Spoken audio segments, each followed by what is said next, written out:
Bienvenue sur Love Story pour les somnambules. Ce soir, tu écoutes le dernier chapitre d'une longue histoire.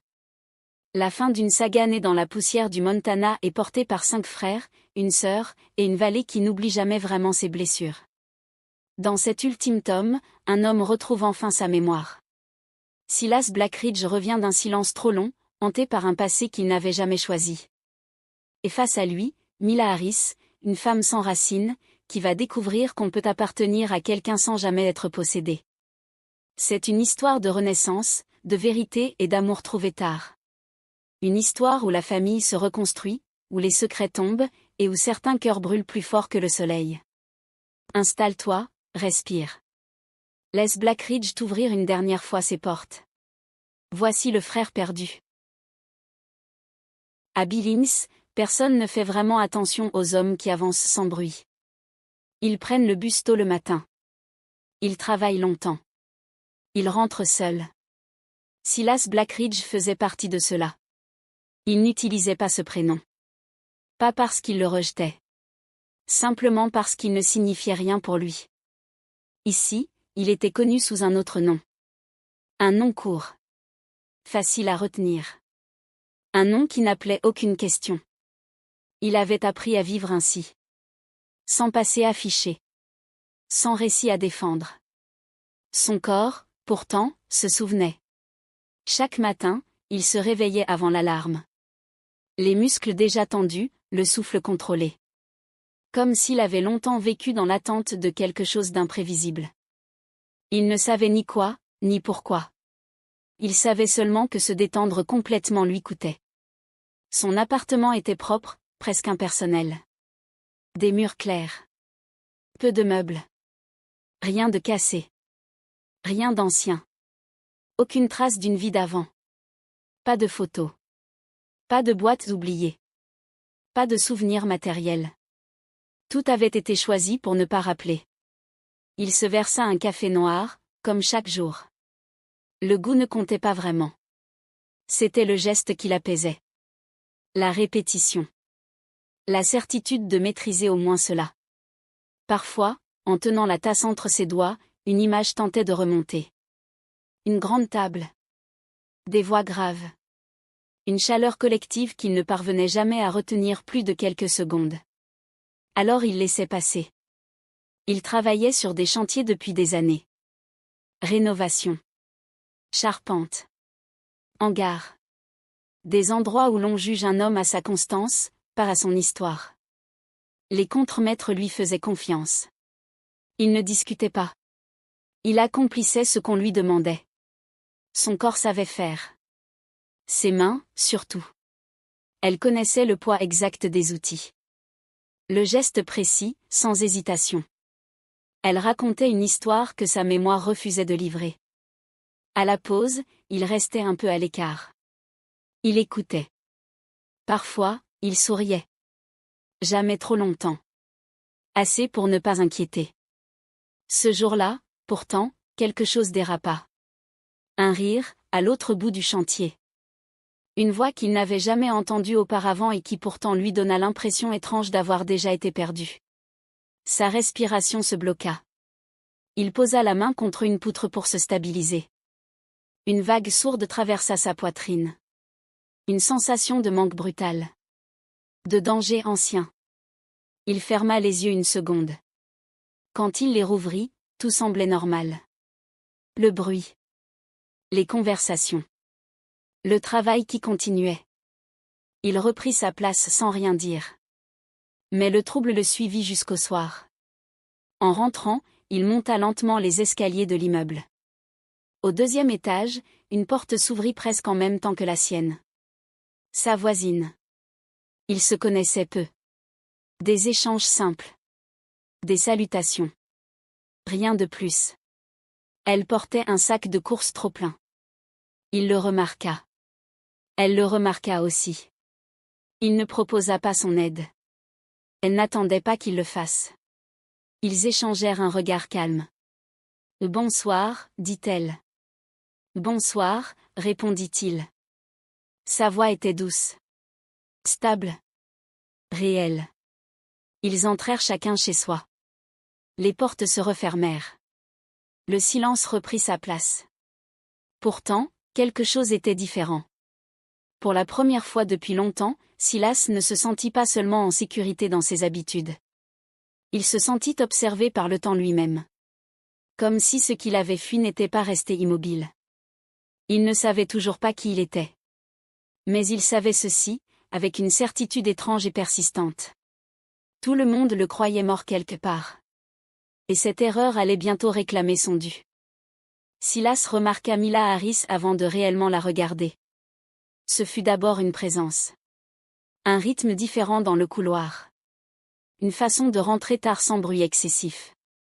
Elle avait ce visage qu'on ne remarque pas tout de suite, mais qu'on oublie plus une fois qu'on l'a vraiment regardé, des traits doux, presque discrets, et ce regard calme qui semblait toujours en train de mesurer le monde avant de s'y déposer.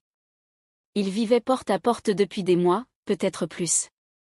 Le temps était flou pour lui. Il savait seulement qu'elle avait toujours été là.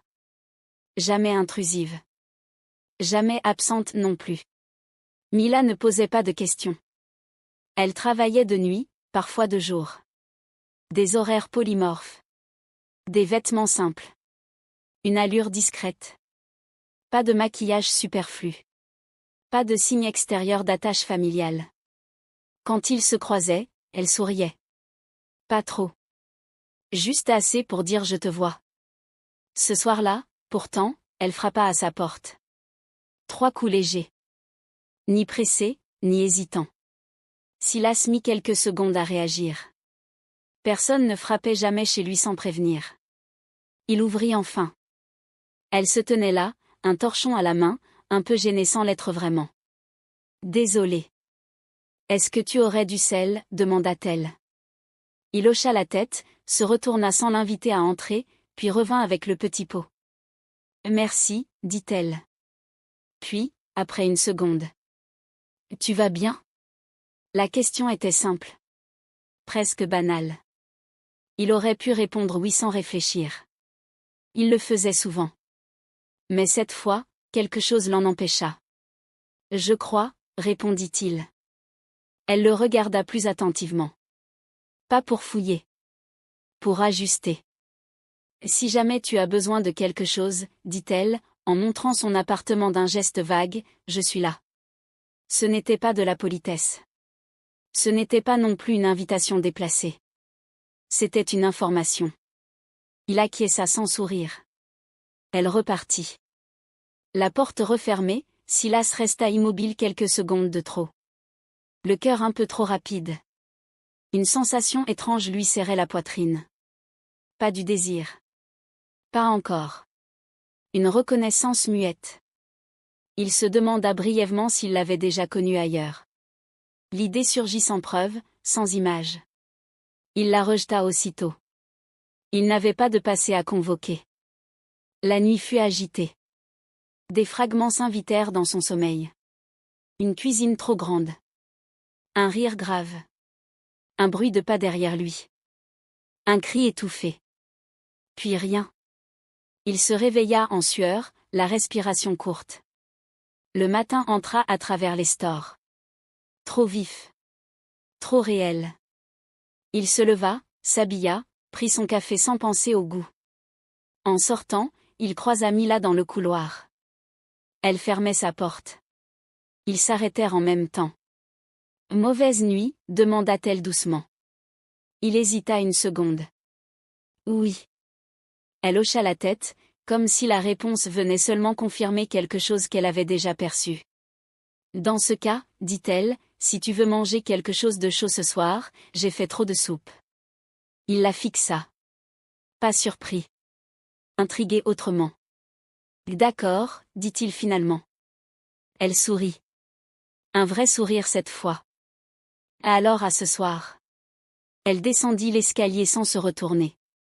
Silas resta là un instant, la main encore sur la poignée. Il ne savait toujours pas qui il était. Mais pour la première fois depuis longtemps, quelqu'un venait d'entrer dans sa vie sans chercher à lui rappeler ce qu'il avait oublié. Et cela, étrangement, lui faisait plus peur que ses trous de mémoire. D'abord, il y eut des silences sans gêne. Puis des gestes répétés sans y penser. Un café pris presque toujours à la même heure. Une clé laissée sur la table, sans explication. Des courses faites ensemble, sans jamais ressentir le besoin de s'expliquer. Silas et Mila ne s'étaient pas rapprochés comme on l'écrit dans les histoires.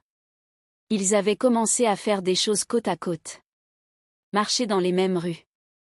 Réparer ce qui traînait. Regarder des films sans vraiment les suivre. Apprendre la présence de l'autre sans promesse, sans demande. Mila n'avait rien exigé. Silas n'avait rien raconté. Et c'était précisément ce qui rendait l'équilibre possible. Quelque chose avait glissé dans leur journée. Pas assez pour inquiéter. Juste assez pour devenir évident. Ils étaient devenus une présence reconnue. Ni un refuge. Ni une attache. Une constance. Et dans cette normalité neuve, aucun des deux ne comprenait encore que le plus dangereux n'est pas ce qui surgit trop vite, mais ce qui commence doucement à ressembler à un endroit où l'on reste. Ce matin-là, il s'était arrêté pour un café presque par habitude. Un de ces endroits sans caractère, au bord de la route, là où les camionnettes se ressemblent toutes et où personne ne demande jamais d'où tu viens tant que tu paies comptant. Une halte banale. Mila aimait ce genre de lieu. On y existe peu. Juste assez. Silas attendait près du comptoir. Il regardait la carte au mur comme s'il essayait de mémoriser un territoire qu'il n'avait jamais vraiment connu. Mila fouillait dans son sac quand elle sentit le changement. Pas un bruit. Pas une agitation. Un ralentissement. Elle leva les yeux machinalement. L'homme se tenait un peu trop droit pour quelqu'un d'aussi ordinaire. Cinquantaine discrète. Veste usée. Regard précis. Il n'avait rien d'inquiétant, c'était pire. Il observait Silas comme on observe une information qui ne devrait plus exister. Silas se tourna finalement vers lui. Ils se regardèrent. Une seconde de trop. Puis l'homme parla. « Et toi ?» Sa voix n'était ni agressive, ni surprise. Juste factuelle. Comme s'il confirmait une donnée. Silas fronça légèrement les sourcils. « Pardon ?» L'homme cligna des yeux. Une micro-hésitation. Trop tardive pour être anodine. « Rien, dit-il, trop vite. » Puis, plus bas. « J'ai cru. » Il se tut. Mila s'approcha instinctivement de Silas. Pas pour le protéger, pour l'ancrer. « Vous avez cru quoi ?» demanda-t-elle calmement. L'homme les observa tous les deux. Longtemps. Puis il secoua la tête. Désolé. Erreur. Il sortit quelques billets, les posa sur le comptoir sans prendre son café, et recula d'un pas.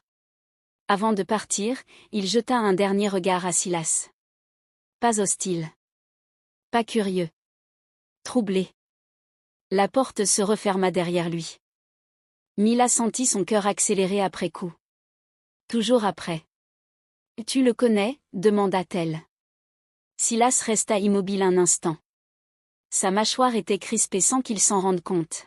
« Non », répondit-il. Puis, plus lentement. « Mais j'ai eu l'impression. » Il chercha ses mots. Il le faisait souvent quand quelque chose glissait entre deux sensations. « J'ai eu l'impression d'être en faute », dit-il finalement. Comme si j'avais été vu là où je n'aurais pas dû être. Un frisson traversa Mila malgré elle. Elle posa la main sur son bras. « Tu n'as rien fait. » Il hocha la tête, mais son regard s'était déjà éloigné. Pas vers l'homme parti. Vers quelque chose de plus ancien. Plus opaque. Ils quittèrent le café sans parler davantage. Dehors, la route était la même. Le ciel aussi. Le monde n'avait pas bougé d'un millimètre. Mais pour la première fois depuis qu'elle le connaissait, Mila comprit une chose essentielle. Silas n'était pas seulement un homme sans passé. Il était un homme que quelqu'un, quelque part, aurait juré ne plus jamais revoir vivant. Et cette certitude venait de s'installer entre eux. Silencieuse. Tenace. Irréversible. Silas n'interrogeait pas son passé. Pas par déni. Par nécessité.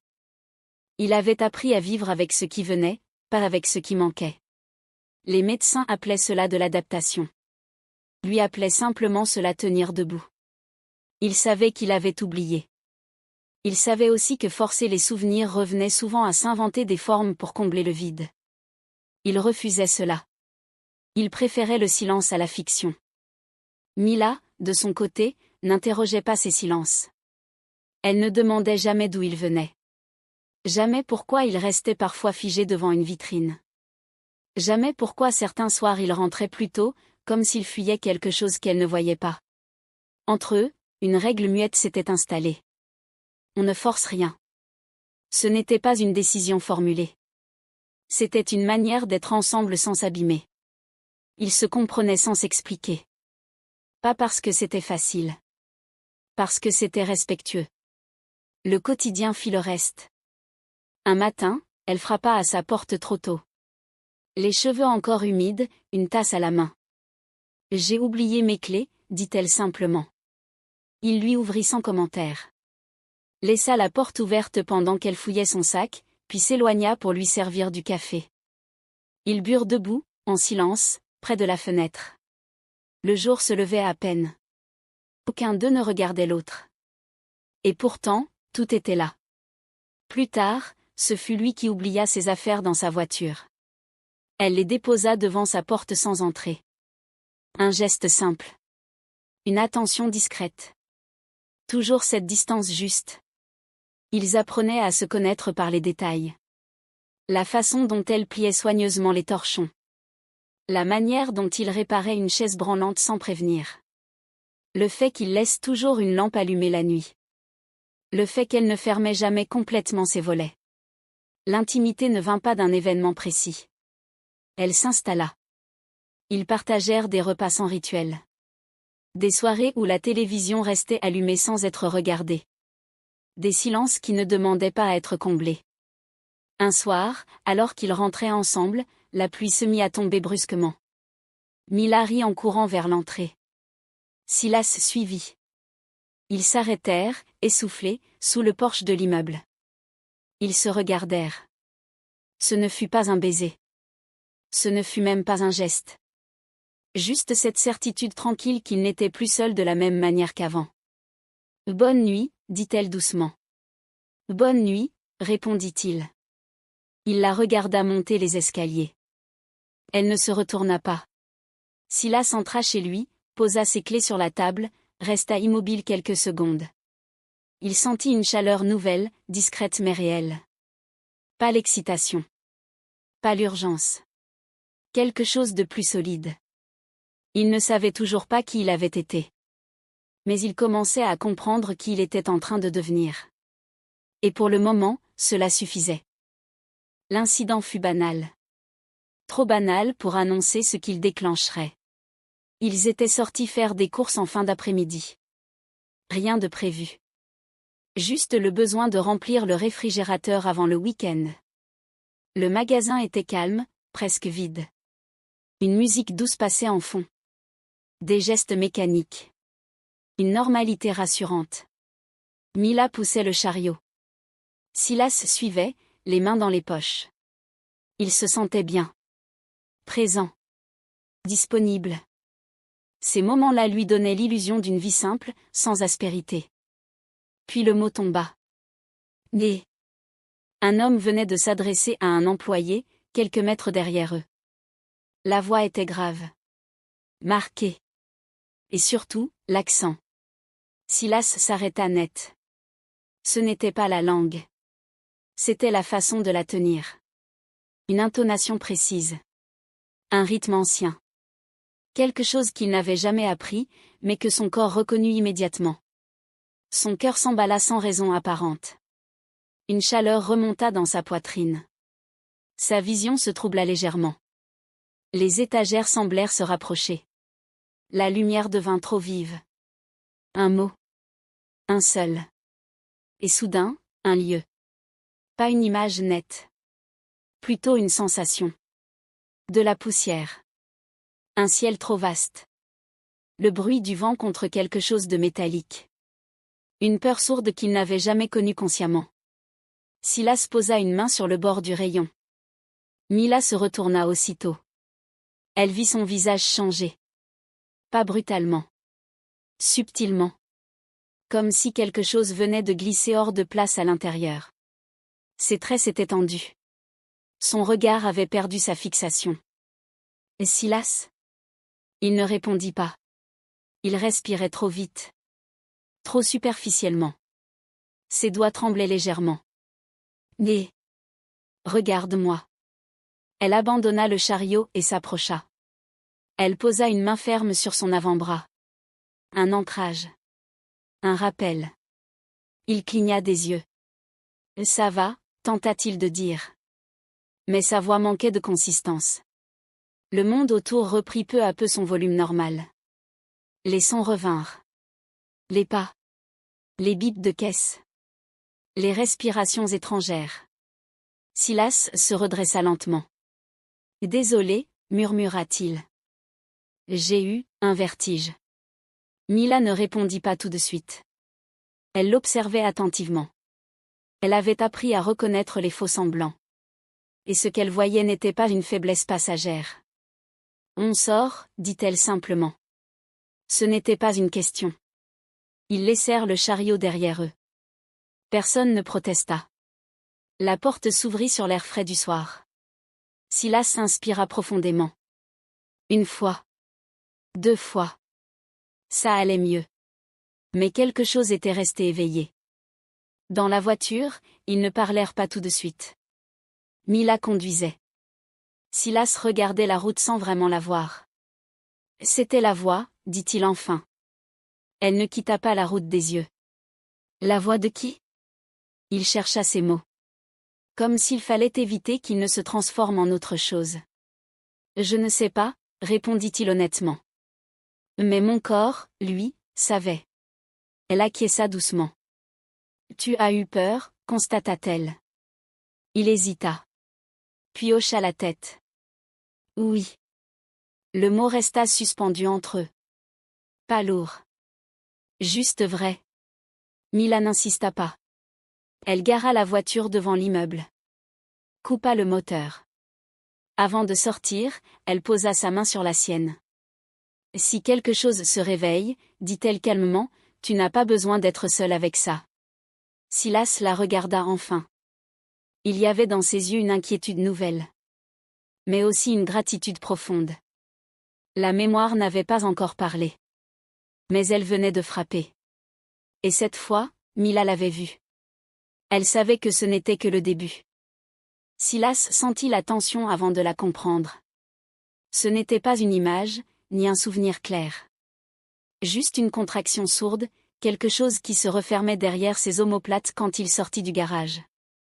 L'air était encore tiède, chargé d'une odeur de pluie qui n'était pas tombée. Il referma le capot, essuya ses mains sur un chiffon déjà trop sale, puis leva les yeux vers la rue. La voiture était là. Pas garée devant. Pas tout à fait cachée non plus. Une berline sombre, moteur éteint, trop immobile pour être anodine. Il cligna des yeux. Une seconde. Puis une autre. Son cœur accéléra sans raison rationnelle. Il se dit qu'il exagérait. Que les villes étaient pleines de voitures inutiles.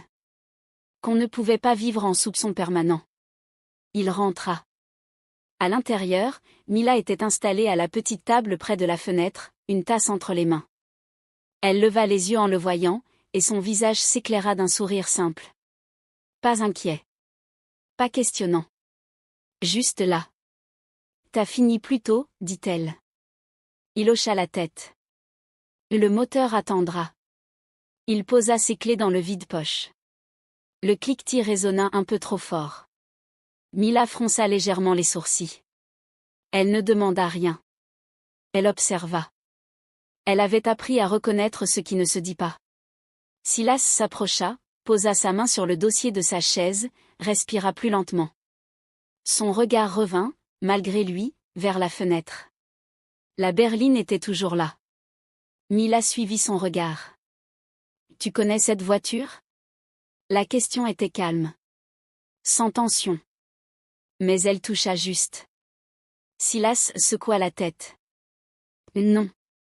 Le mot était vrai. Et pourtant incomplet. Elle ne répondit pas tout de suite. Elle se leva, alla jusqu'à la fenêtre, observa la rue à son tour. Elle n'avait pas l'habitude de dramatiser. Mais quelque chose, dans la manière dont cette voiture occupait l'espace, lui déplaisait. Elle n'est pas d'ici, dit-elle simplement. Il se tourna vers elle.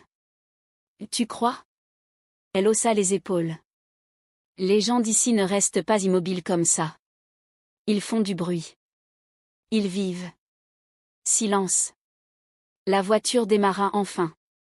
Lentement. Trop lentement. Elle disparut au coin de la rue sans klaxon, sans hésitation. Mila resta près de la fenêtre quelques secondes de plus, puis se retourna. Tu veux du café? Il hocha la tête. Il n'avait pas les mots pour autre chose. Elle posa la cafetière sur le feu, reprit des gestes quotidiens, précis. Elle ne cherchait pas à le rassurer. Elle maintenait le réel en place. Silas observa ses mains. La façon dont elle alignait les choses. La normalité comme rempart. Ça t'arrive souvent, demanda-t-elle, dos à lui. Il réfléchit. Depuis quelques jours, répondit-il. Elle se figea à peine. Puis reprit. Et avant? Il inspira lentement. Je ne sais pas. Elle comprit que ce n'était pas une esquive. Juste une vérité impossible à meubler. Le café coula. L'odeur emplit la pièce. Mila posa 2 tasses sur la table. Elle lui tendit la sienne, leurs doigts se frôlèrent. Un contact bref. Ancré. On ne va pas inventer ce qui n'existe pas, dit-elle doucement. Mais on ne va pas faire comme si on n'avait rien vu non plus. Il la regarda. Longuement. Tu as peur? Elle secoua la tête. Non. Puis, après une pause. Je fais attention. C'est différent. Il sentit quelque chose se calmer en lui. Pas disparaître. Se stabiliser. Dehors, la rue avait repris son mouvement ordinaire. Des pas. Une portière. Des voix lointaines. Mais Silas le savait maintenant. Quelque chose cherchait encore. Et cette fois, il n'était pas seul à l'avoir senti. Les frères Blackridge arrivèrent à Billings sans prévenir personne. Jonah conduisait. Ellie regardait la route défiler, tendue comme s'il approchait d'un lieu interdit. Aucun des deux ne parlait. Ils n'avaient pas besoin. Cette ville n'était pas un espoir. C'était une nécessité. Lorsqu'ils se garèrent devant l'immeuble aux façades ternes, Jonah sut immédiatement que la piste était bonne. Trop bonne. On ne se trompe pas quand le corps se met en alerte avant l'esprit. C'est ici, dit Ellie. Ils restèrent quelques secondes dans la voiture. Non par hésitation. Par préparation. Silas sortit du bâtiment au même moment. Il marchait lentement, les mains dans les poches, vêtu simplement. Il avait changé. Pas physiquement tant que ça. Mais dans la façon d'occuper l'espace. Il n'y avait plus cette arrogance souple de la jeunesse. Il portait quelque chose de plus lourd, de plus calme. Jonah sentit sa poitrine se contracter. Ce n'était pas une joie fulgurante. C'était un choc frontal. Parce que Silas était là. Vivant. Debout. Et pourtant, déjà ailleurs. C'est lui, souffla Ellie. Ils descendirent de la voiture. Silas les vit approcher. 2 hommes qu'il n'avait jamais vus. Ou du moins, jamais consciemment. Il ralentit. Son regard se posa sur Jonah. S'y accrocha une fraction de seconde de trop. Quelque chose vibra. Une gêne indistincte. Une pression sourde derrière les tempes. Vous désirez quelque chose, demanda Silas. Sa voix était stable. Trop. Jonah s'arrêta à quelques pas de lui. Il le détailla. Les traits familiers. La mâchoire. Cette façon de pencher légèrement la tête quand il évaluait une situation. Tout était là. Et pourtant, rien ne passait. Tu t'appelles Silas, dit Jonah. Ce ne fut pas une question. Silas se raidit légèrement. Oui. Ellie inspira brusquement. Tu sais qui tu es? La question tomba trop vite. Trop brutalement. Silas fronça les sourcils. Je sais qui je suis aujourd'hui, répondit-il. Et ça me suffit. Jonah sentit la menace. Pas une violence immédiate. Pire. Le risque que tout s'effondre. On ne vient pas te prendre quoi que ce soit, dit-il calmement. On voulait juste vérifier que tu allais bien. Silas observa leur visage tour à tour. Quelque chose dans leur regard ne collait pas. Une intensité déplacée. Une émotion trop contenue pour être anodine. Vous me connaissez, constata-t-il. Jonah ne nia pas. À cet instant précis, Mila apparut sur le seuil de l'immeuble. Elle s'arrêta net en voyant la scène. 3 hommes immobiles. Une tension qu'elle n'avait jamais vue auparavant autour de Silas. Elle s'approcha instinctivement. Se plaça à côté de lui. « Tout va bien ici ?» demanda-t-elle. Silas ne la regarda pas tout de suite. Il gardait les yeux sur Jonah. « Oui », répondit-il finalement. Ces messieurs passaient. Mila sentit le mensonge doux. Protecteur. Mais elle sentit surtout autre chose. Le danger silencieux. Jonah posa enfin les yeux sur elle. Et comprit. Ce n'était pas une relation passagère. C'était un ancrage. On va partir, dit-il à Ellie. Pas maintenant. Ellie hocha la tête, à contre-cœur. Silas les suivit du regard tandis qu'il reculait. Quelque chose en lui se tordait. Un malaise sans nom. Une absence trop précise pour être ignorée. Quand la voiture démarra et disparut au coin de la rue, Mila posa sa main sur son bras. « Tu les connais ?» dit-elle.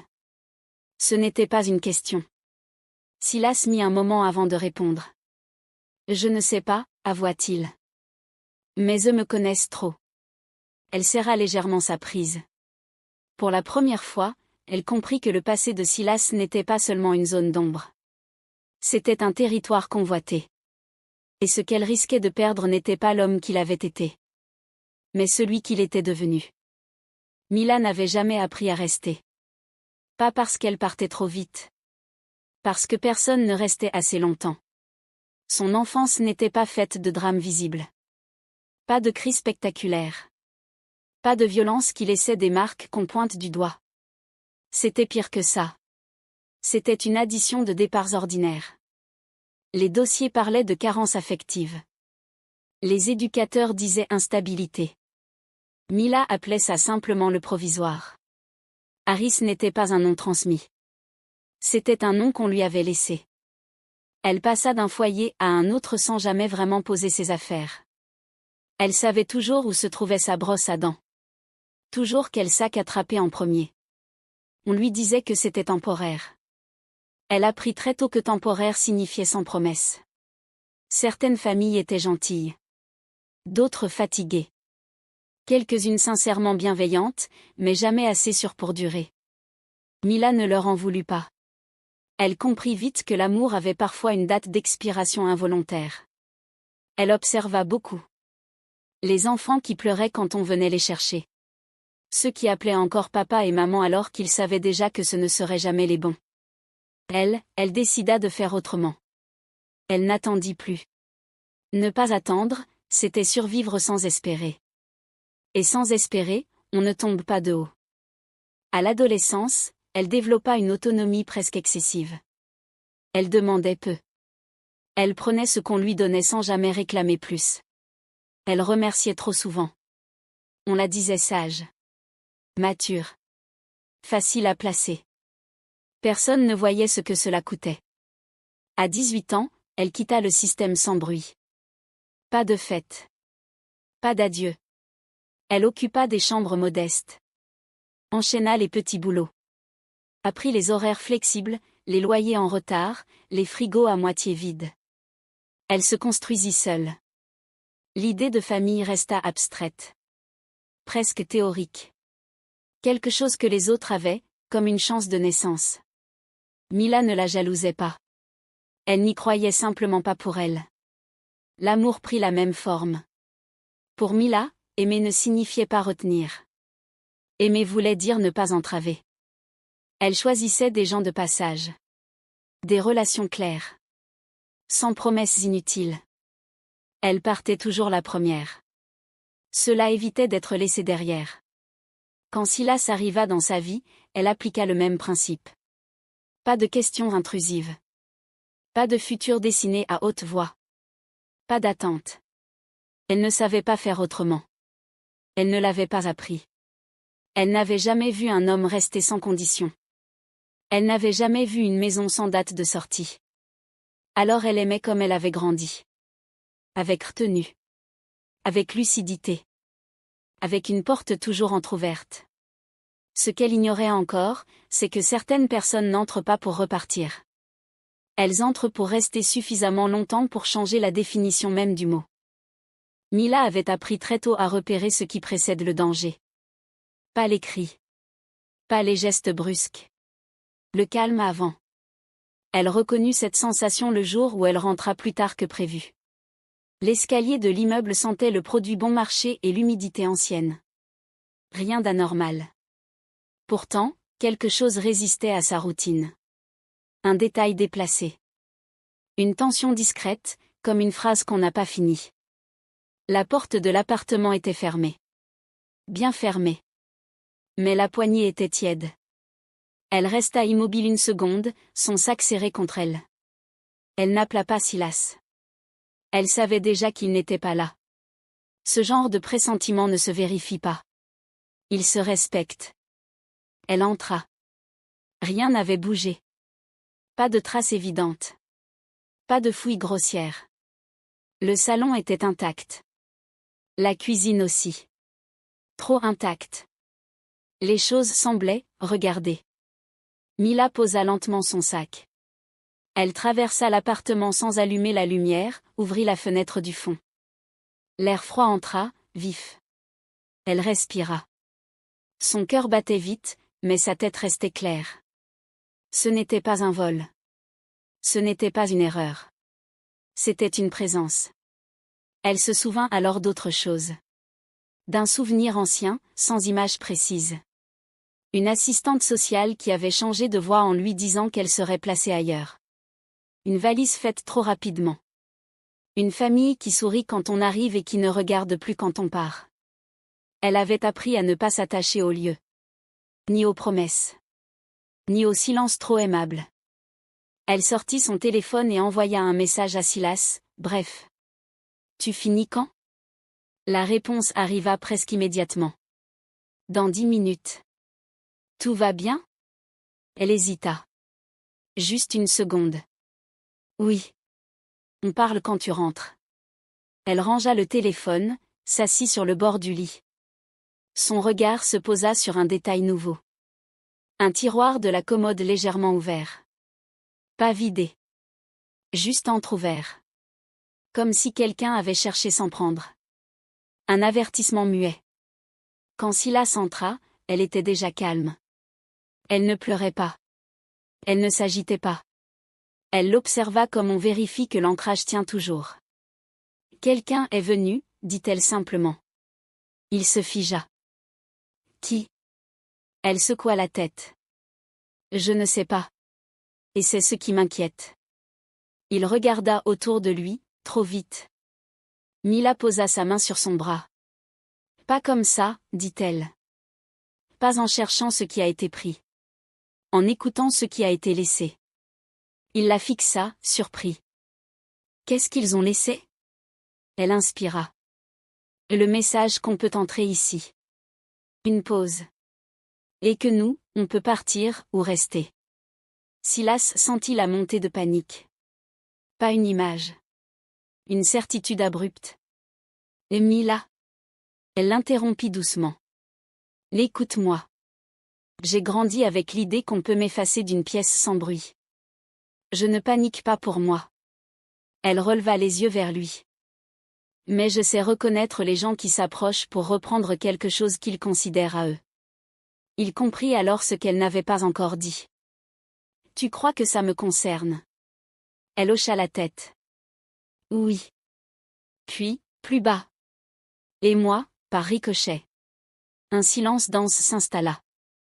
Pas une discussion. Un constat partagé. Mila se leva, alla fermer le tiroir resté ouvert. Le claquement fut net. Décidé. J'ai toujours vécu en sachant qu'on pouvait me reprendre ce que je croyais acquis, dit-elle. Mais pour une fois, je ne veux pas partir avant d'avoir été poussée. Silas la regarda, traversée d'une émotion violente et confuse. Elle n'attendait pas une promesse. Elle établissait une ligne. Et pour la première fois depuis longtemps, Mila ne fuyait pas l'ombre qui revenait. Elle se préparait à tenir. Mila n'avait pas prévu de le confronter.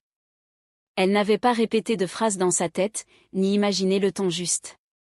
Elle s'était contentée de constater une évidence simple et dérangeante à la fois. Jonah Blackridge était là. Et ce n'était pas une visite de courtoisie. Elle le comprit à la façon dont il restait légèrement en retrait, comme s'il observait un territoire avant d'y poser le pied. À la manière dont ses yeux revenaient toujours vers Silas, sans jamais s'y attarder trop longtemps. Pas de reconnaissance. Pas de chaleur. Seulement une tension contenue. Silas, lui, s'affairait à réparer une étagère dans la petite cuisine. Il sifflotait doucement, concentré, parfaitement inconscient de ce qui se jouait autour de lui. Mila posa 2 tasses de café sur la table. « Il ne boit pas de sucre, dit-elle calmement à Jonah, sans le regarder. Jonah leva les yeux vers elle. « Tu le connais bien. » Ce n'était pas une question. C'était presque un reproche. « Assez, répondit-elle. Elle prit place en face de lui, croisa les mains autour de sa tasse chaude. Elle ne tremblait pas. Elle n'élevait pas la voix. Elle ne cherchait ni l'affrontement ni la permission. « Je sais pourquoi tu es venu, dit-elle. Et je sais ce que tu représentes. » Jonah resta silencieux. « Tu penses que je vis avec une absence, poursuivit-elle. Avec un homme qui vit dans le doute. Quelqu'un que tu peux encore réclamer parce qu'il t'appartient d'une certaine façon. » Elle marqua une pause. « Mais ici, il existe. » Jonah inspira lentement. « Mila. »« Non, coupa-t-elle doucement. Tu ne vas pas m'expliquer. Pas aujourd'hui. » Elle leva enfin les yeux vers Silas. Il riait de s'être cogné le coude, jurait à voix basse, vivant. Présent. Entier dans cette version de lui-même. « L'homme que j'aime se lève chaque matin sans se souvenir de vous, dit-elle. Il ne fuit rien. Il n'oublie pas volontairement. Il vit. Et il m'a choisi sans savoir qui il était avant. » Jonah serra la mâchoire. « Tu ne sais pas ce que tu refuses. » Mila hocha la tête. « Si. Je le sais très bien. » Elle se pencha légèrement en avant. « Je refuse qu'on parle de lui comme d'un dossier. Je refuse qu'on le traite comme une preuve à récupérer. Je refuse qu'on décide à sa place que sa vie précédente vaut plus que celle qu'il construit ici. » Le silence s'étira, dense mais propre. Silas entra alors dans la pièce, essuya ses mains sur un torchon. « Tout va bien ?» Mila se tourna vers lui. Son regard s'adoucit immédiatement. « Oui, » répondit-elle. On parlait de choses anciennes. Silas observa Jonah. L'homme avait son âge, peut-être un peu plus. Une présence solide. Une tension qu'il ne comprenait pas complètement. « On parle de moi ?» demanda-t-il sans ironie. Jonah se leva lentement. « Pas aujourd'hui » dit-il finalement. Il regarda Silas une seconde de plus que nécessaire. Puis Mila. « Je voulais juste m'assurer qu'il n'était pas seul. » Mila se leva aussi. « Il ne l'est pas. » Jonah acquiesça, comme si quelque chose venait d'être acté malgré lui. Lorsqu'il quitta l'appartement, Mila referma la porte sans soupir ni colère. Elle s'adossa un instant au bois, inspira. Silas s'approcha. « Tu es sûr que ça va ?» Elle posa une main sur sa joue. « Oui. » Il fronça légèrement les sourcils. « On dirait que j'ai une histoire. » Mila sourit. Pas doucement. Pas tristement. Sincèrement. « Tu en as plusieurs » répondit-elle. « Mais celle-ci, c'est celle que tu vis. » Silas hocha la tête, comme si cela lui suffisait pour l'instant. Et pour la première fois depuis l'arrivée des Blackridge à Billings, Mila comprit que protéger quelqu'un ne signifiait pas le retenir. Cela signifiait parler quand il le fallait. Même face à ceux qui avaient aimé avant elle. La panique arriva sans prévenir. Silas n'entendit pas le bruit venir. Il n'y eut ni cri, ni choc, ni image nette. Seulement cette impression brutale que quelque chose se dérobait sous lui. Comme si le sol avait changé de texture. Comme si l'air n'obéissait plus aux mêmes règles. Il posa une main sur le plan de travail pour se stabiliser. Sa respiration se coupa net, puis revint trop vite. Trop fort. Trop haut dans la poitrine. Son cœur battait à contretemps, désorganisé, comme s'il cherchait une sortie qu'il ne trouvait pas. Mila était à quelques mètres. Elle le vit immédiatement. Pas son corps. Son absence soudaine. Elle posa ce qu'elle tenait, sans hâte. Elle n'accéléra pas. Elle avait appris que courir vers quelqu'un qui tombe à l'intérieur pouvait l'achever. « Regarde-moi » dit-elle simplement. Silas tenta de répondre. Aucun son ne sortit. Ses doigts s'étaient refermés sur le bord du meuble avec une force inutile. Ses jointures blanchissaient. « Respire avec moi » continua-t-elle. Elle se plaça face à lui. Pas trop près. Pas encore. Ses yeux cherchaient les siens, sans les exiger. Inspire. Lentement. Par le nez. Elle inspira pour lui montrer. Silas suivit mal. L'air entra en saccade. C'est bien, dit-elle. Tu ne tombes pas. Tu es là. Les mots faisaient peu d'effet. C'était ailleurs que ça se jouait. Il porta une main à sa poitrine, comme si son propre corps lui devenait étranger. Une vague de peur sourde monta. Pas une peur précise. Une peur primitive. Celle de disparaître sans comprendre comment. Je perds quelque chose, murmura-t-il enfin. Sa voix était rauque, mal assurée.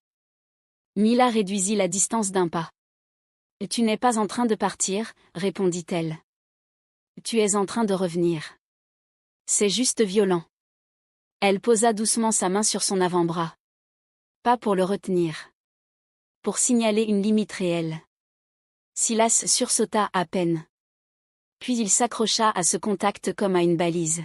« Est-ce que je t'ai déjà fait ça » demanda-t-il. « Avant. » Mila secoua la tête. « Non. » Elle glissa lentement ses doigts sur sa paume, ouvrit ses mains crispées. « Là. Sans ça. Mes doigts. La chaleur. La pression. » Silas ferma les yeux. Il se laissa faire, sans comprendre comment. L'air commença à circuler plus bas, plus large. « Où est-ce que tu es » demanda-t-elle. Il réfléchit trop longtemps. Alors elle simplifia. « Regarde autour de toi. Dis-moi 3 choses que tu vois. » Il inspira. Le mur. Une pause. La fenêtre. Encore une. Tes mains. Mila hocha la tête. Bien. Maintenant 2 choses que tu entends. Il resta silencieux, puis fronça légèrement les sourcils. Le frigo. Ta voix. Elle sourit. Une chose que tu sens. Il hésita. Puis, plus bas. Toi. Ce fut à ce moment-là que son corps céda complètement. Pas dans un effondrement. Dans une reddition. Ses épaules s'affaissèrent. Il eut besoin de s'asseoir. Mila l'aida sans l'envelopper. Elle le guida jusqu'au canapé. S'assit près de lui, juste assez pour qu'il puisse se caler contre elle s'il le voulait. Il le fit. Pas comme un amant. Comme un homme qui cherche le sol. Sa tête trouva sa place contre son épaule.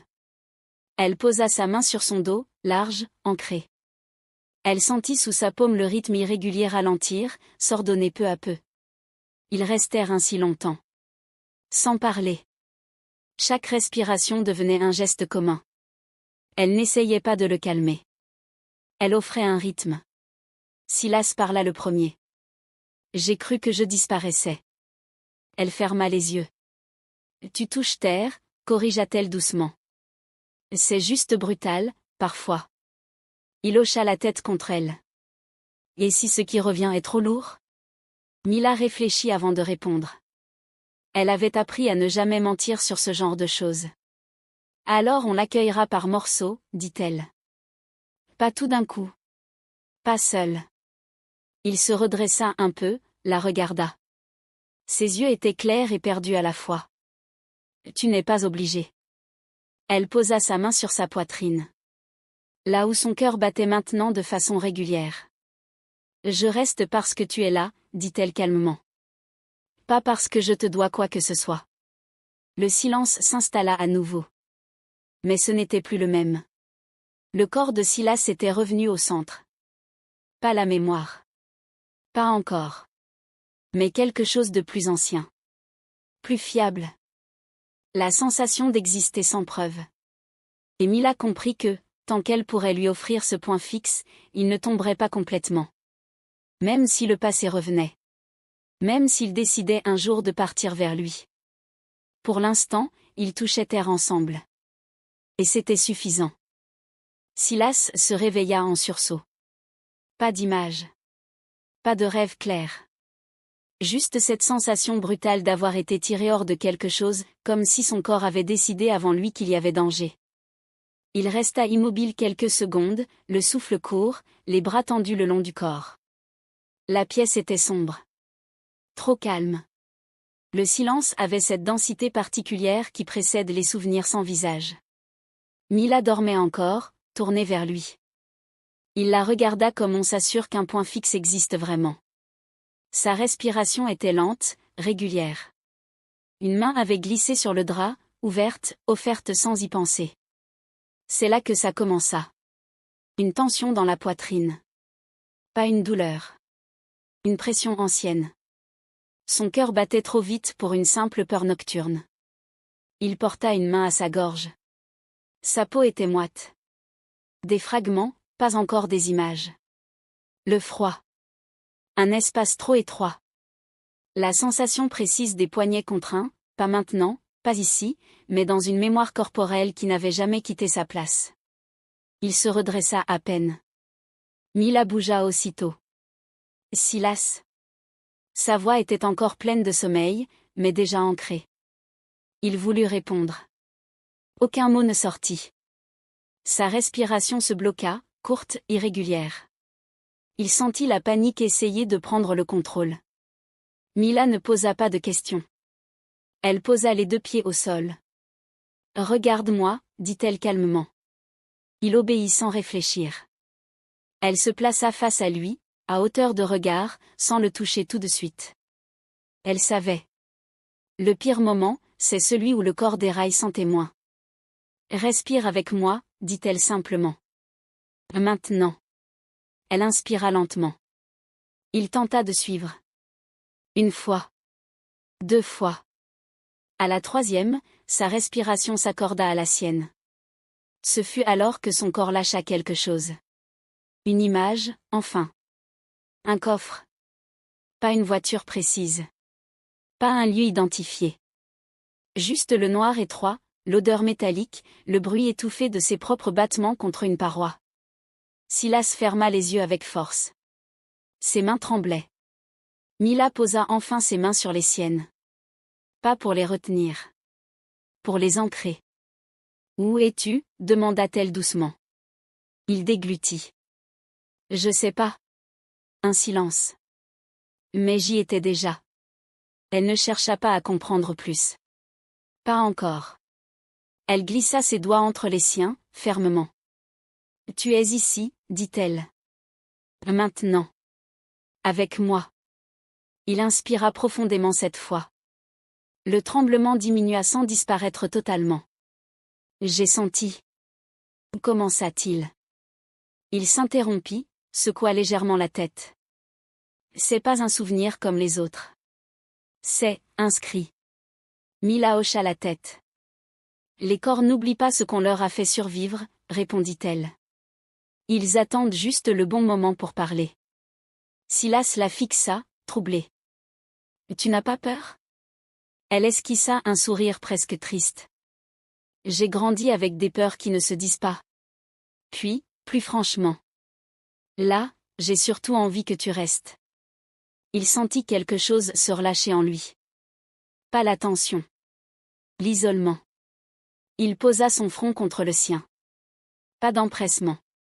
Pas de désir.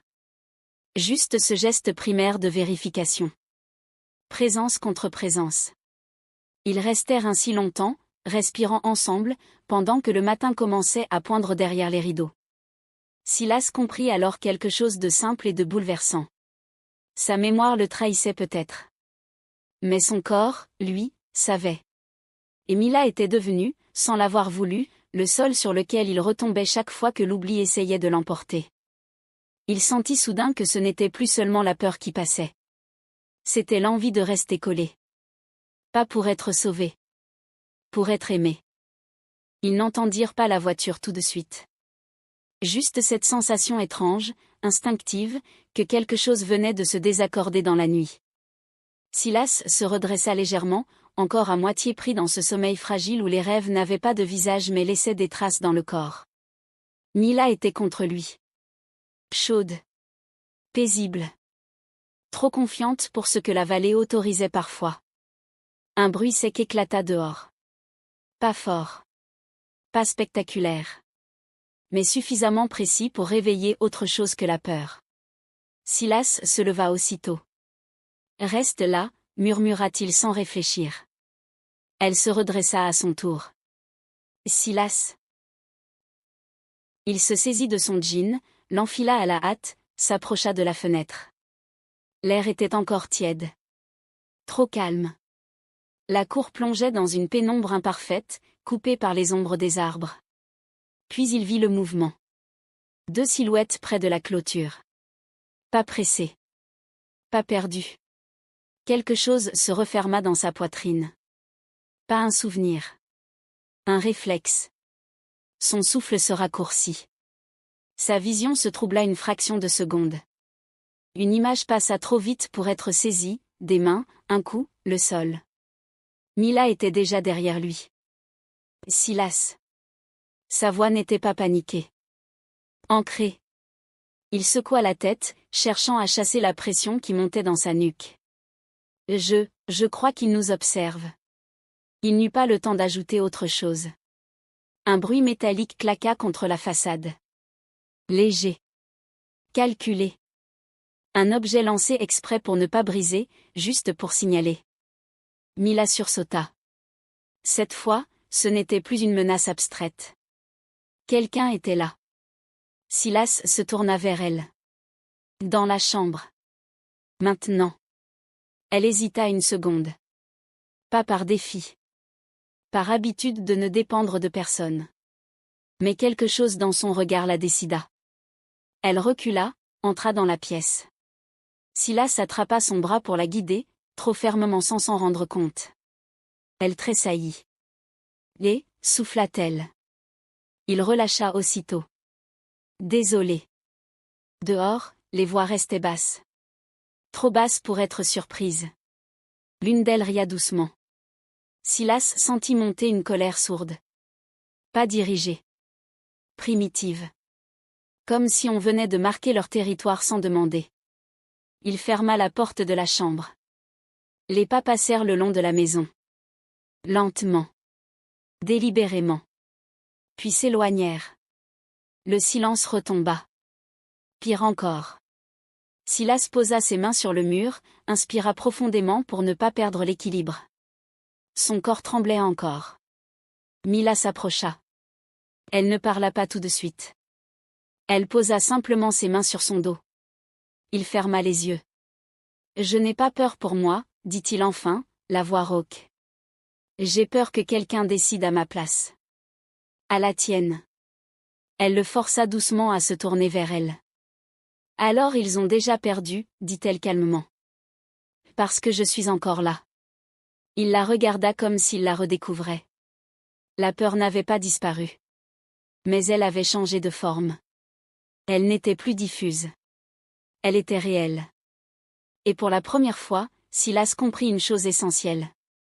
Ce qu'on lui avait pris autrefois, ce n'était pas seulement une vie. C'était le droit de choisir quand le danger devenait physique. Cette nuit-là, ils ne dormirent pas vraiment. Ils restèrent ensemble, assis sur le lit, leurs corps proches, attentifs au moindre son. Et Mila comprit que rester auprès de lui n'était plus seulement un acte émotionnel. C'était déjà un risque. Mais un risque qu'elles choisissaient. Ils ne choisirent pas le moment pour être doux. Ils choisirent le moment où il n'y aurait plus de retour en arrière.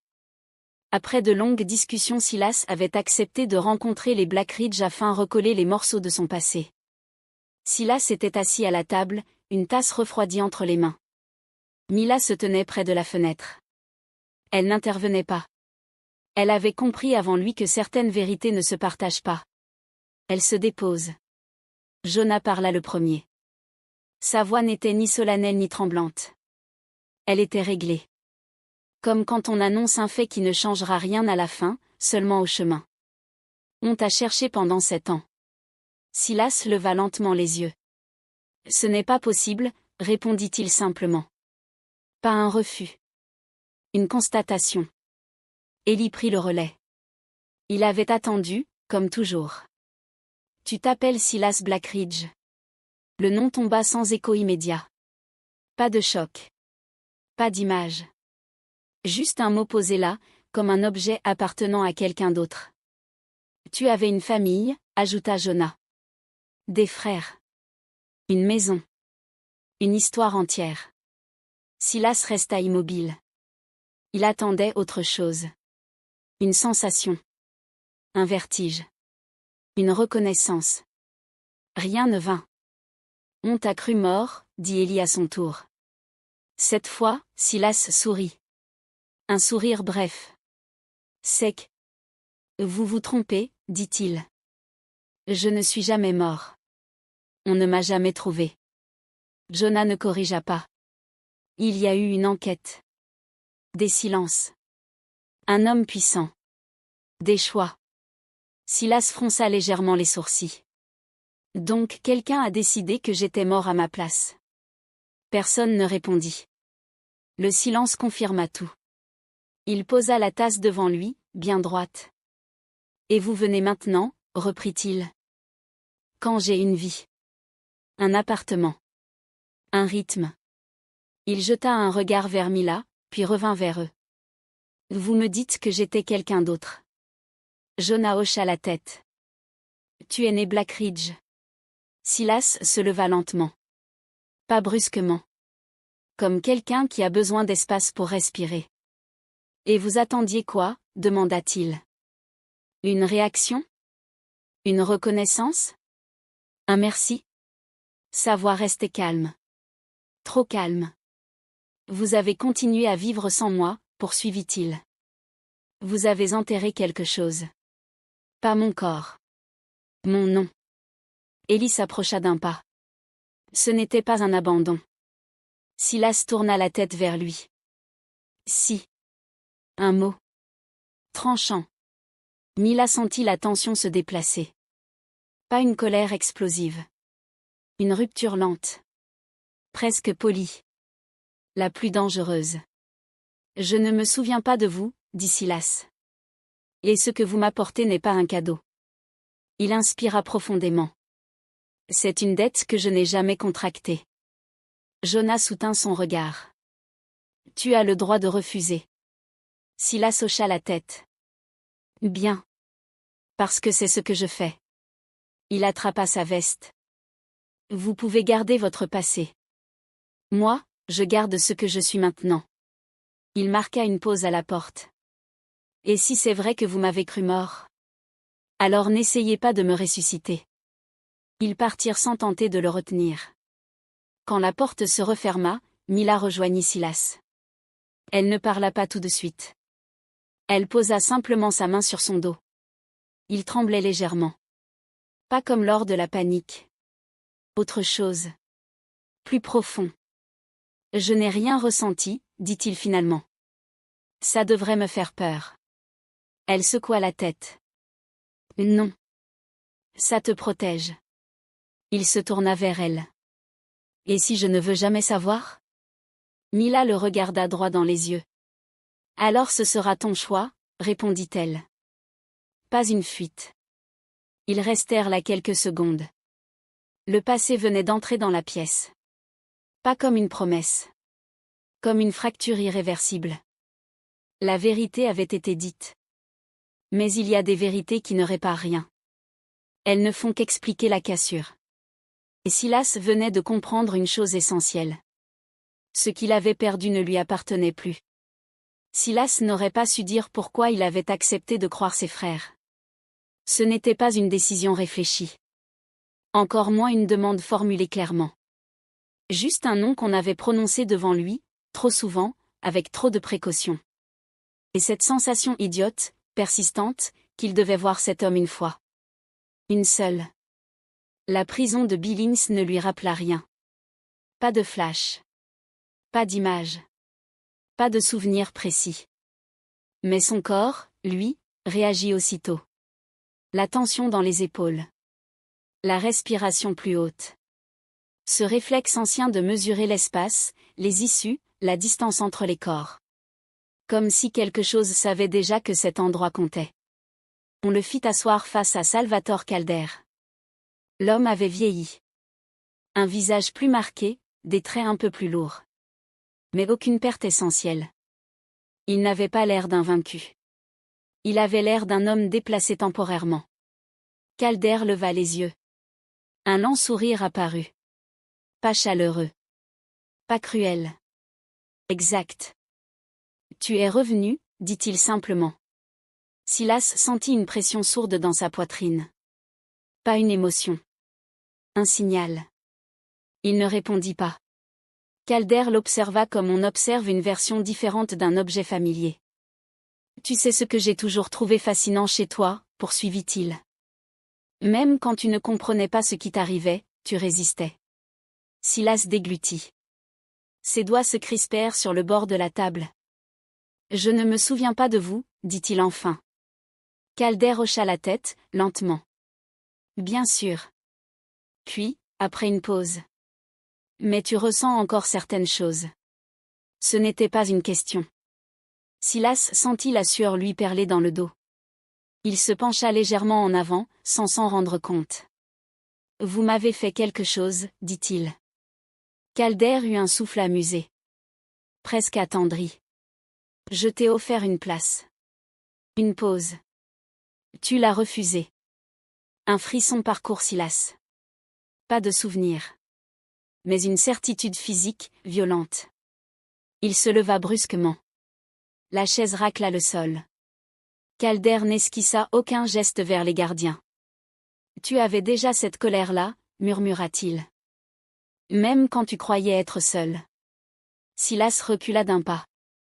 Vous m'avez pris quelque chose. Calder le fixa enfin droit dans les yeux. Non. Puis, doucement. Tu t'en es échappé. Ces mots le frappèrent plus fort que n'importe quel aveu. Silas tourna les talons. Il quitta la salle sans demander la suite. Dehors, l'air lui sembla trop vif. Trop présent. Il posa la main contre le mur, ferma les yeux. Il ne savait toujours pas ce qu'il avait été. Mais il savait désormais une chose. Ce qu'il avait fui n'était pas une idée. Ni une erreur. C'était un homme. Et cet homme avait parlé comme si Silas lui avait déjà appartenu. Quand il retrouva Mila plus tard, il ne raconta pas la scène. Il se contenta de dire. Je n'étais pas perdu par hasard. Elle ne posa pas de questions. Elle posa simplement sa main dans la sienne. Et cette fois, Silas sut exactement où il était revenu. La route menant au ranch Black Ridge s'étirait devant eux comme une ligne d'horizon trop vaste. Silas conduisait sans vraiment regarder la route. Ses mains crispées sur le volant trahissaient une tension profonde. Son corps semblait reconnaître le chemin, même si sa mémoire refusait encore de lui rendre ce qu'elle savait autrefois. Mila jetait des coups d'œil discrets. On peut s'arrêter, si tu veux. Sa voix était douce, volontairement calme. Il secoua la tête. Non. Un bref silence. Cet endroit ne me dit rien. Mais j'ai l'impression d'avoir une dette envers lui. Elle posa une main légère sur sa cuisse. Un ancrage. Une présence. Quand ils arrivèrent, plusieurs pick-up étaient déjà garés autour de la maison. Aucun alignement parfait. Juste la manière Black Ridge de dire « on est là ». Silas coupa le moteur. Il resta un moment immobile. Le ranch se dressait devant lui, solide, comme un monument érigé pour les vivants et les morts. Les portes s'ouvrirent. Élie fut le premier à s'avancer. Son pas était mesuré, sa gorge serrée, son regard brillant. « Salut », dit-il. Une syllabe fragile. « Salut », répondit Silas, presque malgré lui. Puis Jonas apparut.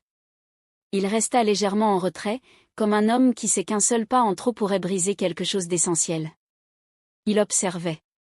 Il contenait. Il attendait. Une silhouette féminine s'approcha à son tour. Rowan. C'était dans sa manière de tenir la tête que Silas sentit une résonance, pas un souvenir. Un écho. Elle s'arrêta à quelques pas. « Silas, c'est moi. » Il essaya. Il chercha son visage dans la brume de sa mémoire. Il ne trouva rien. « Je suis désolé, » murmura-t-il. Rowan inspira doucement. « Tu n'as rien fait de mal. » Derrière elle, deux autres silhouettes s'avancèrent. Caleb, le plus stable, le plus enraciné. Il croisa le regard de Silas sans forcer une émotion qu'il ne pourrait pas recevoir. « On est content de te revoir, » dit-il simplement. Une phrase posée comme un poteau solide dans la terre. À ses côtés, Raph, massif, les bras croisés. Sa présence remplissait l'espace, mais sans l'écraser. « On ne va pas t'attraper comme un chevreuil qu'on ramène au bercail, » dit-il d'une voix basse. « On est là. C'est tout. » Silas cligna des yeux. Cette simplicité brute le toucha plus qu'une effusion.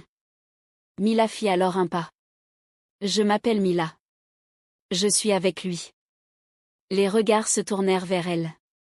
Évaluateur. Respectueux. Aucun hostile. Jonas inclina la tête. « Merci d'être venu. Merci d'être resté. » Silas la regarda, déstabilisé par l'émotion dans la voix de son frère que pourtant il ne reconnaissait pas. Il inspira longuement. « Je ne me souviens de personne ici. Je ne sais pas qui j'étais, ni ce que j'étais pour vous. » Personne ne protesta. Élie ajouta. « On veut juste que tu saches qu'on est là. Que tu n'es pas seul. » Silas serra les poings. « Et si je ne redeviens jamais celui que vous attendez ?» Jonas répondit sans hésiter. « Alors on fera avec l'homme que tu es aujourd'hui. » Rowan hocha doucement la tête. « Tu n'as rien à redevenir. » Raph fit un pas, posa sa grosse main sur l'épaule de Caleb. « Et si quelqu'un te met la pression, il passera par nous avant. » Un avertissement, mais aussi une promesse. Caleb ajouta. « Tu viens comme tu es. C'est suffisant. » Mila sentit sa gorge se serrer. Ce moment n'était pas à elle, mais elle n'avait jamais autant existé qu'ici, debout à ses côtés. Silas tourna la tête. Les visages. Les voix. Les gestes retenus mais sincères. Pour la première fois depuis longtemps, il ne se sentit ni traqué, ni récupéré, ni attendu comme un messie. Juste accueilli. Il hocha la tête. Lentement. Honnêtement. La famille se déplaça alors autour de lui, pas pour l'enfermer, mais pour l'accompagner dans la maison. Les murs racontaient des histoires qu'il ne comprenait pas, mais qui semblaient le reconnaître malgré tout. Des photos. Des objets. Des traces. Mila posa discrètement ses clés sur la table. Un geste banal. Un geste qui disait « Ceci est du présent, pas du passé ». Silas la regarda faire. Il comprit que ce jour-là, au ranch Black Ridge, il n'était pas revenu pour redevenir quelqu'un. Il venait d'entrer dans un lieu où les fractures étaient acceptées avant même d'être guéries. Un lieu où il aurait le droit de se réinventer. Et pour la première fois, il sentit que c'était possible. La table était déjà dressée lorsqu'ils arrivèrent. Pas avec solennité, ni comme un rituel destiné à impressionner. Une grande table en bois, marquée par les années. Des chaises dépareillées. Des plats trop proches les uns des autres, comme si personne n'avait songé à organiser, seulement à nourrir. Silas s'arrêta une seconde sur le seuil. Il n'avait pas peur. C'était autre chose. Une appréhension sourde, celle d'un homme qui découvre un lieu où il a déjà existé sans pouvoir dire comment. Le bruit le frappa d'abord. Pas le vacarme. Le vivant. Les conversations croisées. Les voix qui se répondent sans attendre d'être invitées. Des rires qui montent puis disparaissent dans le tissu du moment. Personne ne se leva en les voyant entrer. Personne ne fit taire la pièce. On dégagea simplement de l'espace, comme on le fait quand quelqu'un revient sans que personne n'ose encore appeler cela un retour. Ellie attrapa une chaise et la tira vers la table. « Assieds-toi ici. » Sa voix était posée. Sans attente. Sans prudence excessive. Juste présente. Mila resta un instant debout. Elle n'avait pas l'habitude d'un endroit où l'on ne scrutait pas immédiatement la nouvelle venue. Ici, personne ne la dévisageait. Personne ne cherchait à la catégoriser. Une femme Holloway lui tendit un plat. « Tu peux le poser là, si tu veux. » Ce n'était pas un test. Ce n'était pas une assignation. Simplement une main tendue dans le quotidien.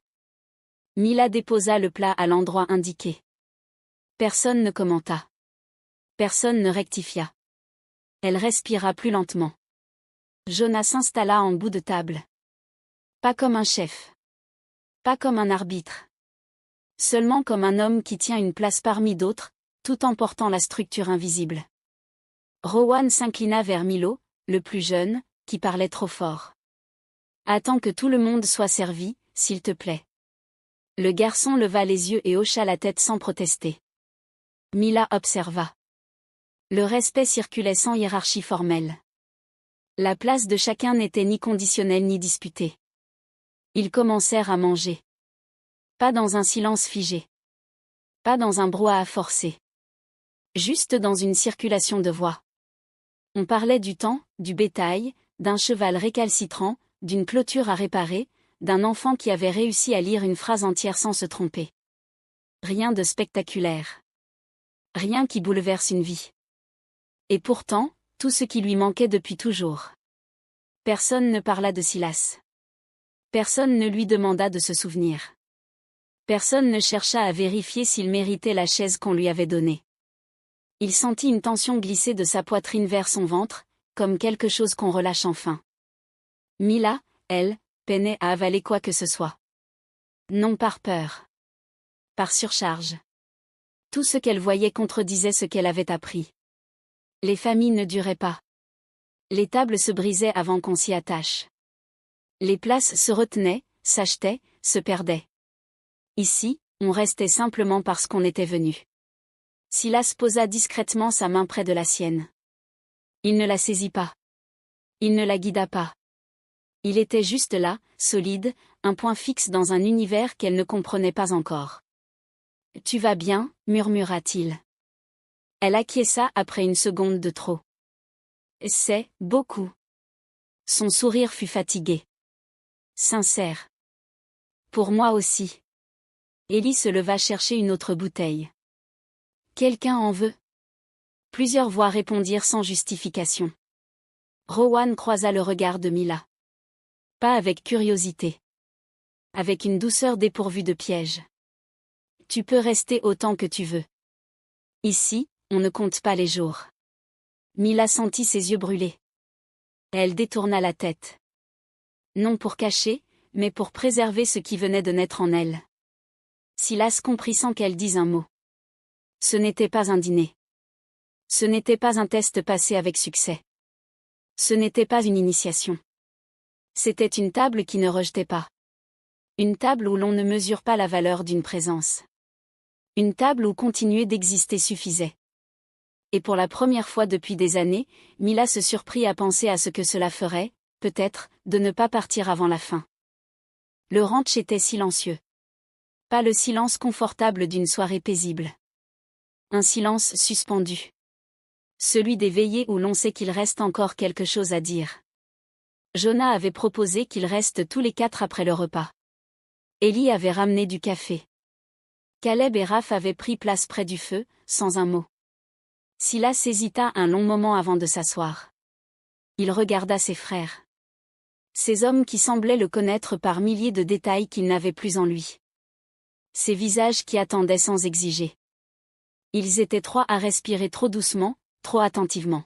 « Je dois vous dire quelque chose » commença-t-il. Jonah hocha simplement la tête, comme pour lui dire « Prends ton temps ». Silas s'inspira. Son regard se perdit dans la flamme. Vous voulez savoir ce qui s'est passé après ma disparition? Je ne me souviens pas de l'enlèvement. Ni du lieu. Ni des hommes. Rien. Caleb serra les dents. Raph baissa la tête. Silas continua. Mais je me souviens de ce qui vient après. Le feu crépita. Un souffle. Le monde basculait lentement. Je me suis réveillé dans un hôpital. Je ne savais pas où j'étais. Je ne savais pas qui j'étais. Jonas se figea. On m'a demandé mon nom. J'ai dit quelque chose. N'importe quoi. Une syllabe qui ne ressemblait à rien. Ils m'ont dit que c'était normal. Que ça reviendrait. Il eut un sourire amer. Rien n'est revenu. Pas un visage. Pas un endroit. Pas un souvenir. Je n'avais rien. Ni famille. Ni passé. Ni même une certitude que j'avais été quelqu'un avant. Ses doigts se serrèrent sur ses genoux. On me disait que j'étais chanceux d'être vivant. Mais quand tu ne sais pas qui tu es, tu n'es pas vivant. Tu t'observes vivre, comme si ça arrivait à quelqu'un d'autre. Raph releva la tête. Ses yeux brillaient. Je marchais dans la rue et j'essayais de deviner quel genre d'homme j'avais été. Est-ce que j'avais aimé quelqu'un? Est-ce que j'avais été aimé? Est-ce que j'avais eu une famille? Il inspira, difficilement. Et un jour, j'ai compris une chose. Une chose simple, presque violente. Ils attendirent. Personne ne venait me chercher. Un bruit discret traversa la pièce. Élie venait de se lever, dos tourné, les épaules contractées. Silas continua, déterminé, profondément lucide. Alors j'ai décidé que j'allais inventer quelqu'un. Un homme neuf. Sans histoire. Sans attache. J'ai pris un travail. Un studio. Une routine. J'ai appris à exister, à moitié. Il les regarda enfin, un par un. Je ne veux pas que vous pensiez que je vous en veux. Vous ne pouviez pas savoir. Mais je veux que vous sachiez ce que ça fait de survivre sans identité. Ce que ça fait de ne pas avoir de place nulle part. Un long silence. Lourd. Mais pas dur. Jonas s'approcha le premier. Il posa sa main sur l'épaule de Silas. Pas violemment. Pas en chef. En frère. Tu n'étais pas seul, dit-il. Tu étais perdu. Et maintenant tu n'es plus perdu. C'est tout ce qui compte. Élie revint vers eux. Ses yeux étaient rouges. Il prit l'autre épaule. Caleb et Raph suivirent, jusqu'à encercler Silas sans l'étouffer. Pas une accolade. Pas un geste spectaculaire. Une présence. Une reconnaissance. Silas baissa enfin la tête.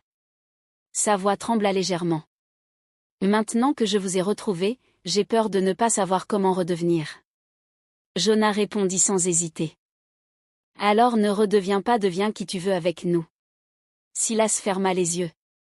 Pour la première fois depuis des années, il se sentit entier dans son incomplétude. La maison Blackridge s'était lentement refermée sur le jour. Une porte claquait au loin. Des pas d'enfants qui courent, puis s'apaisent. Une dernière voix qui appelle, qui répond, qui rit encore un peu. Puis les bruits glissent vers autre chose, plus bas, plus doux. On ne parle plus pour raconter. On parle pour dire bonne nuit. Mila était restée dans la cuisine un peu plus longtemps que nécessaire. Elle avait rangé des assiettes déjà rangées. Essuyé un plan de travail propre. Redresser une chaise qui n'était pas de travers. Tout pour gagner quelques secondes de plus avant de se retrouver face à ce qui l'attendait vraiment. Pas un danger. Un choix. Elle éteignit enfin la lumière de la cuisine et se retrouva dans le couloir. La maison respirait encore par endroits. Un carreau vibrait légèrement sous le vent. Une marche craquait dans l'escalier, plus loin. Une porte se referma. Puis plus rien. Silas l'attendait sur le seuil de la chambre d'amis. Sa chambre désormais, au moins pour cette nuit. Il ne s'appuyait pas au chambranle. Il ne se tenait pas non plus au milieu, comme s'il marquait un territoire. Il était simplement là, droit, les mains dans les poches, le regard posé sur elle avec une attention silencieuse. « Ça va ?» demanda-t-il.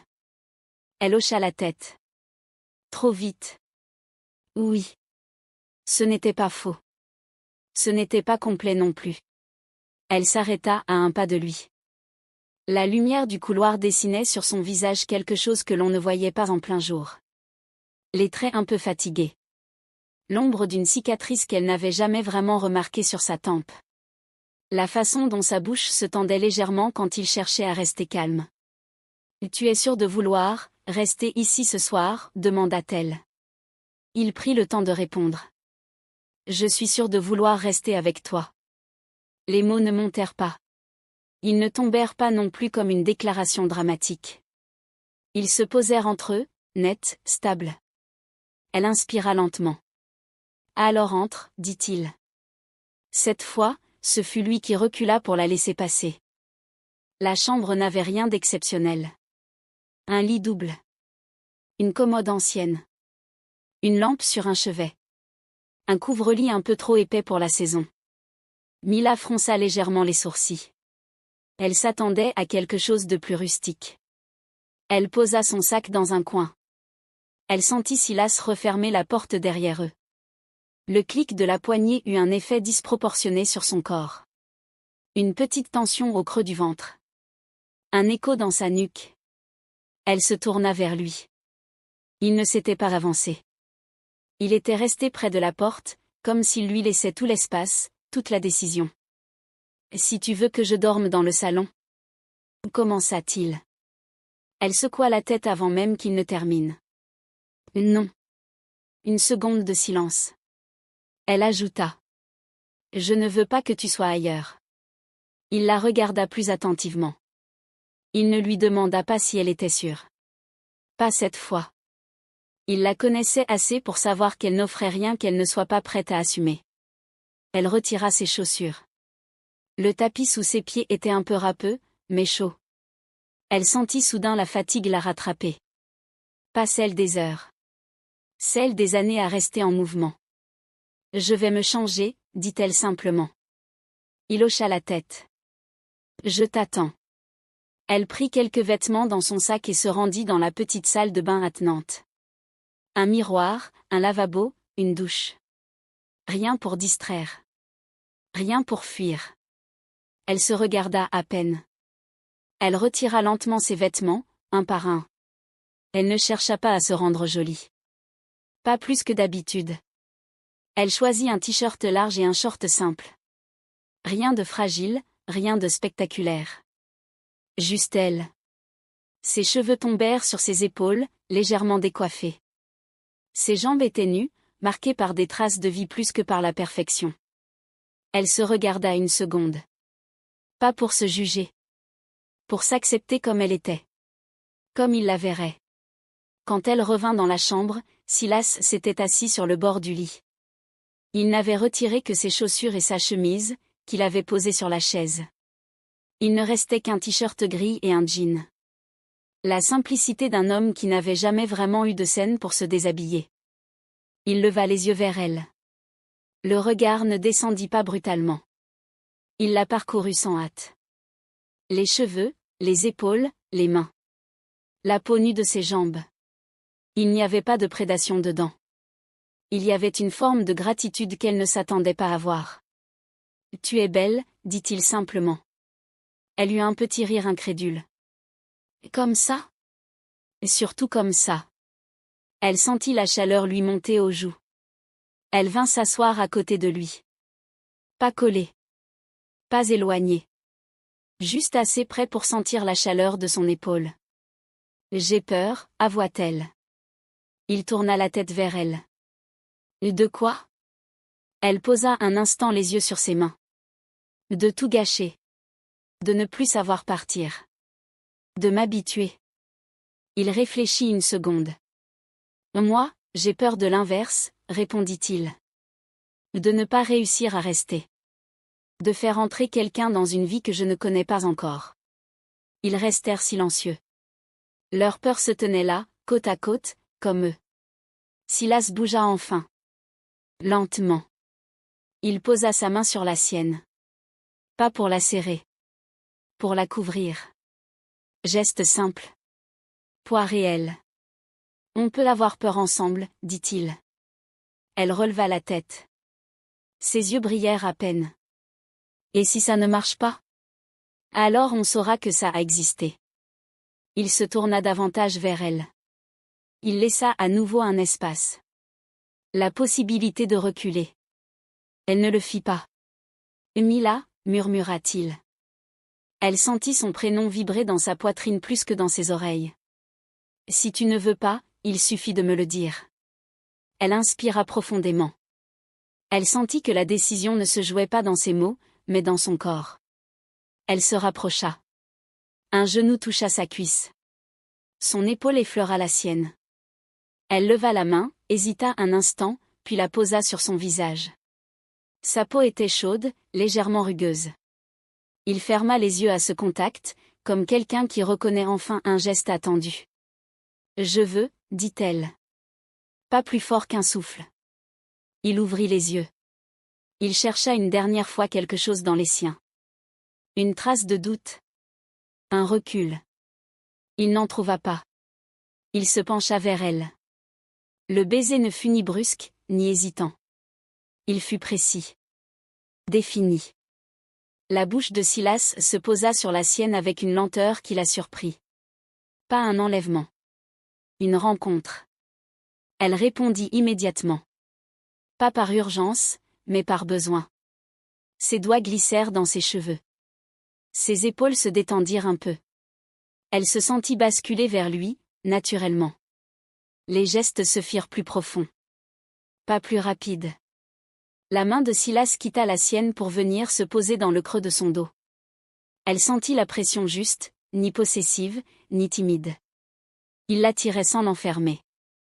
Elle se rapprocha encore. Le lit accueillit leur poids lorsqu'ils s'y laissèrent tomber, presque avec surprise. Elle se retrouva à demi sous lui, un genou relevé contre sa hanche. Il s'arrêta aussitôt. « Ça va ?» demanda-t-il. Elle hocha la tête. Ses doigts se crispèrent sur son t-shirt. « Ne t'arrête pas. » Cette fois, il sourit un peu. Un sourire rare, fragile, qui lui coupa plus le souffle que le contact de sa bouche. Le reste se fit en silence. Ils se déshabillèrent sans spectacle, entre deux baisers, entre deux respirations un peu trop rapides. La peau nue contre la peau nue ne fut pas un choc, mais un soulagement. Mila sentit son corps répondre au sien avec une évidence qui n'avait rien à voir avec la survie, rien à voir avec la peur. Elle l'accueillit sans se contracter. Il la toucha comme on touche quelque chose que l'on pense ne pas avoir mérité. Avec respect. Avec une précaution qui ne retirait rien au désir. Il connaissait peu son propre corps. Il apprenait le sien en même temps que le sien à elle. Les draps froissés. La lumière tamisée de la lampe. Le souffle court. Il n'y eut pas de promesses chuchotées. Pas de mots grandioses. Juste des noms répétés à voix basse, quelques soupirs, et ce moment suspendu où plus rien d'extérieur n'existe. Quand ils retrouvèrent leur respiration, ils restèrent allongés sans se détacher tout de suite. Mila avait la tête posée sur sa poitrine. Elle écoutait son cœur battre. Il n'était ni régulier, ni parfaitement calme. Il était réel. Elle glissa une main sur son torse, puis la laissa en place, comme pour vérifier qu'il ne disparaîtrait pas. « Tu regrettes ?» demanda-t-il à voix basse. Elle sourit contre sa peau. « Tu poses vraiment la question ?» « J'ai appris à ne rien présumer », répondit-il. Elle releva le visage. Elle le regarda avec sérieux. « Non, Silas. Je ne regrette pas. » Elle marqua une courte pause. « C'est la première fois que je ne me sens pas de passage dans un lit. » Il ferma les yeux un instant. Il posa sa main sur sa nuque, la caressa doucement. « C'est la première fois que je me sens vivant dans le mien, » répondit-il. Ils ne parlèrent plus. La fatigue finit par les prendre, pas comme une chute, mais comme un drap qu'on étend. Mila s'endormit la première, toujours collée contre lui. Silas resta éveillé quelques minutes de plus.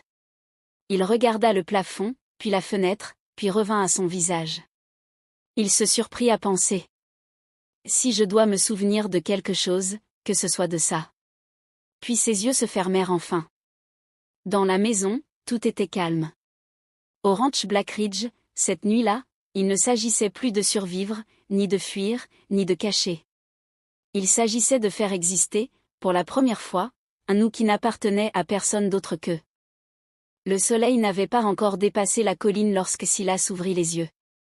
Pendant un instant, il crut rêver. Le drap chaud contre sa peau.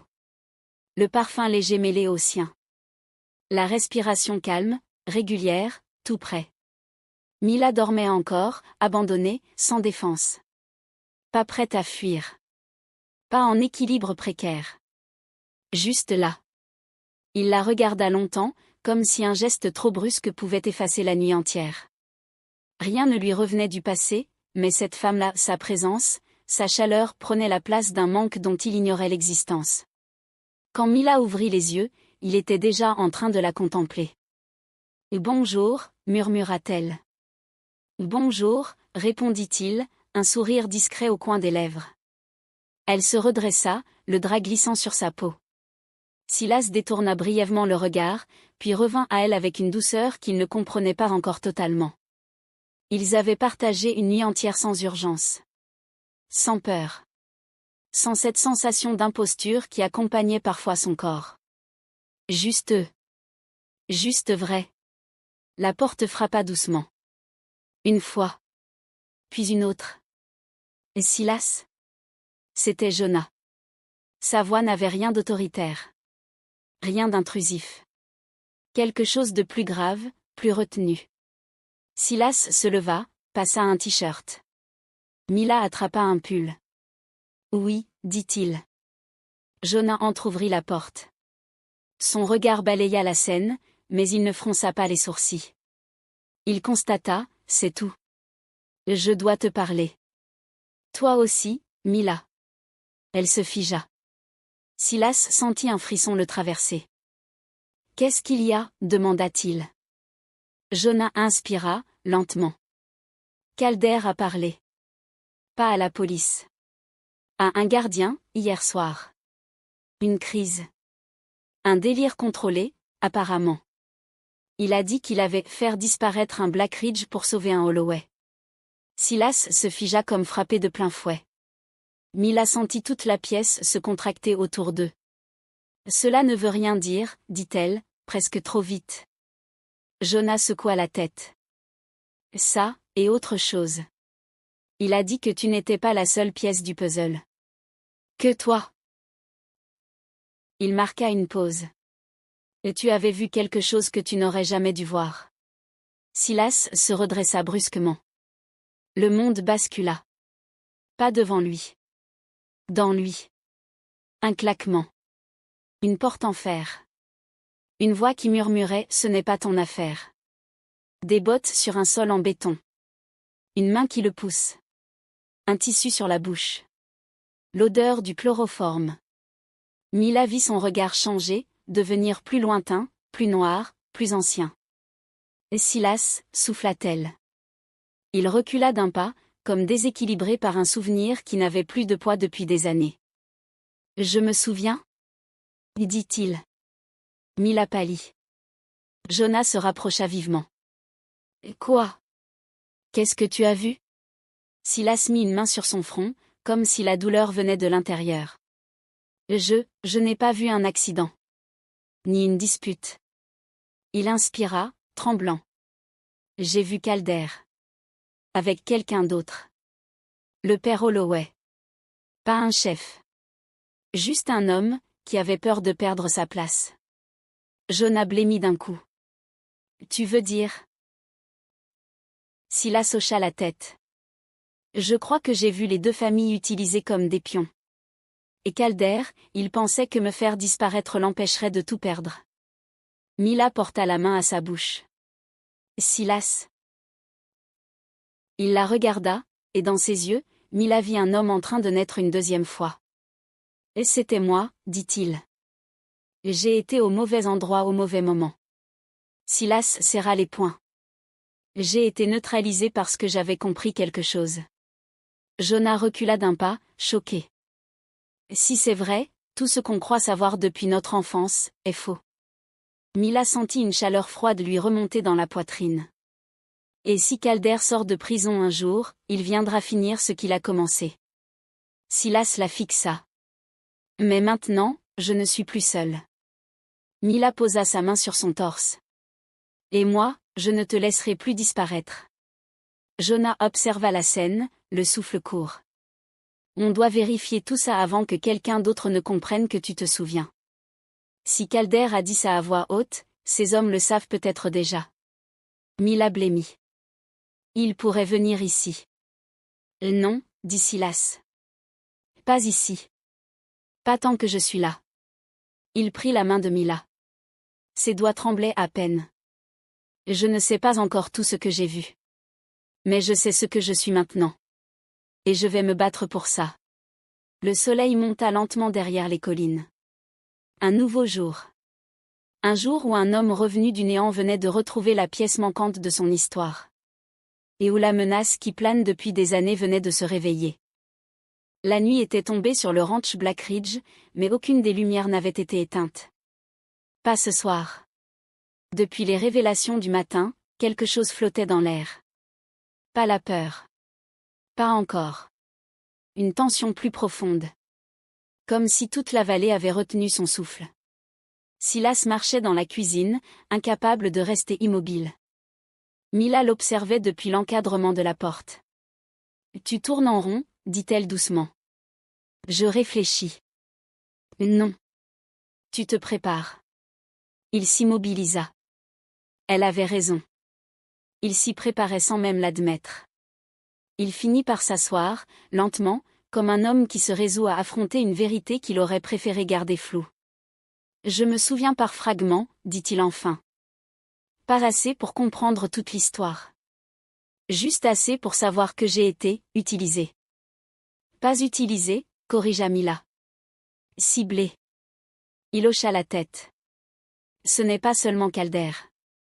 Il n'aurait jamais agi seul. Il ferma les yeux une seconde. Quelqu'un voulait que les Black Ridge prennent le blâme. Quelqu'un voulait réallumer la guerre. Mila sentit sa gorge se serrer. Tu penses que d'autres sont encore là, à attendre? Oui. Ou à surveiller.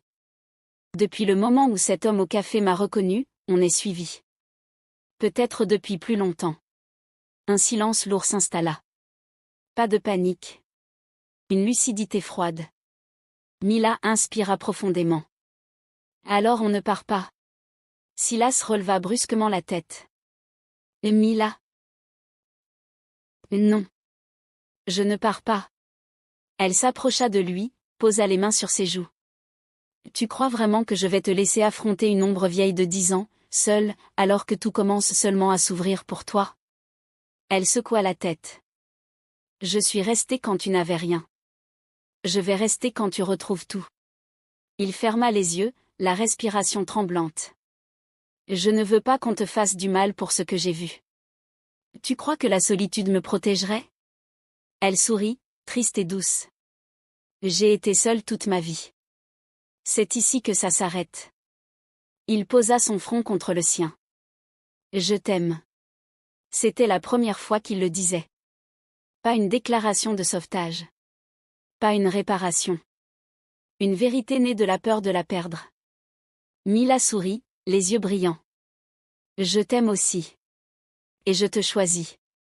Pas pour ton passé. Pour maintenant. Pour ce qu'on devient. La porte d'entrée s'ouvrit soudain. Jonah entra, suivi d'Ellie, Caleb, Raph, Cole et même Rowan, le visage grave.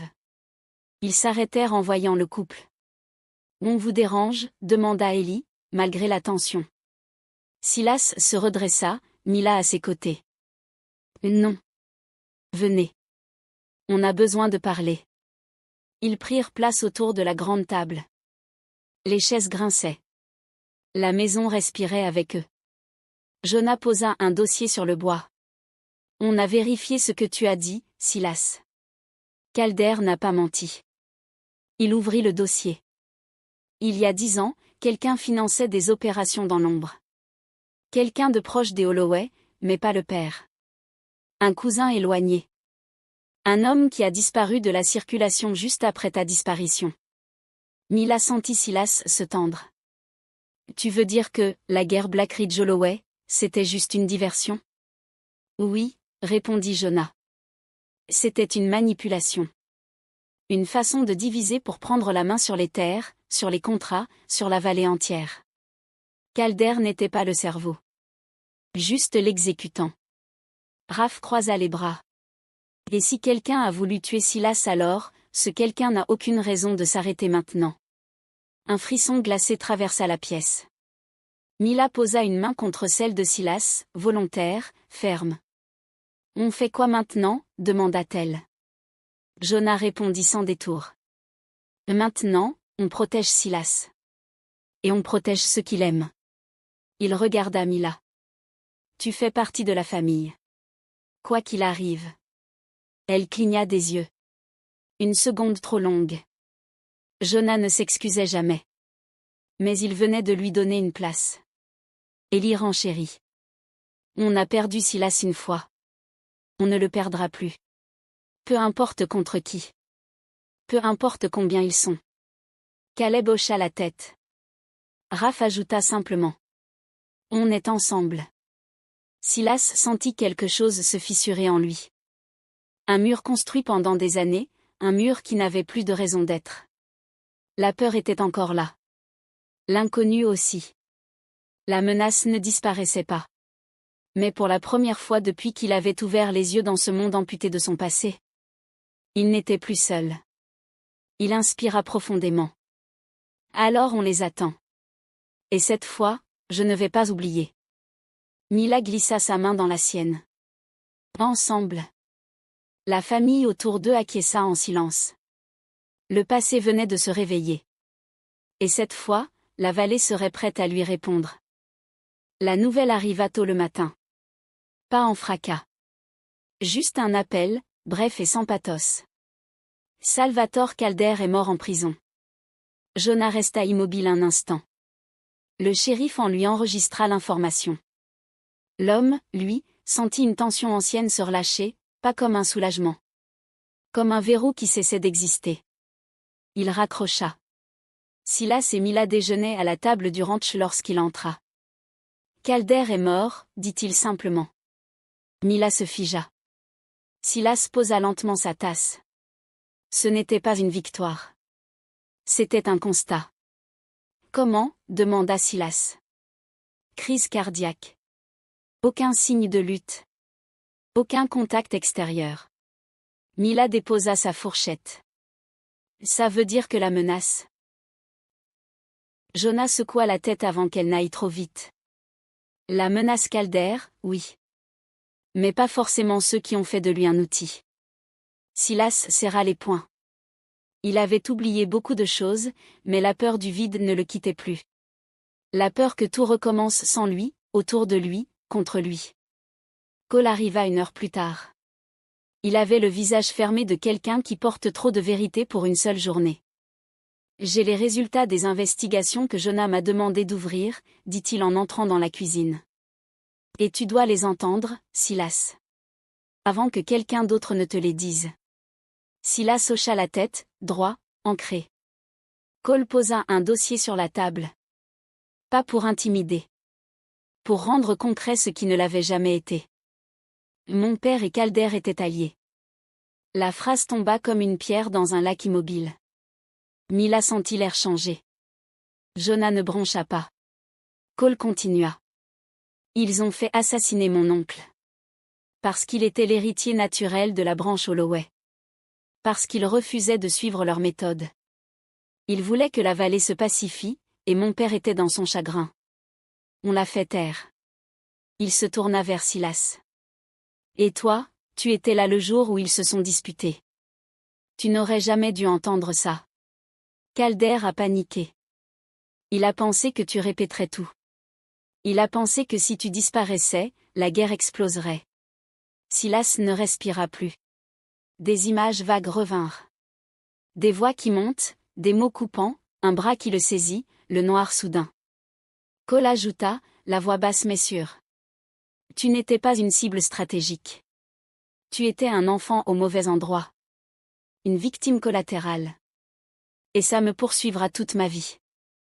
Mila sentit Silas vaciller. Elle posa la main sur la sienne, sans lui parler.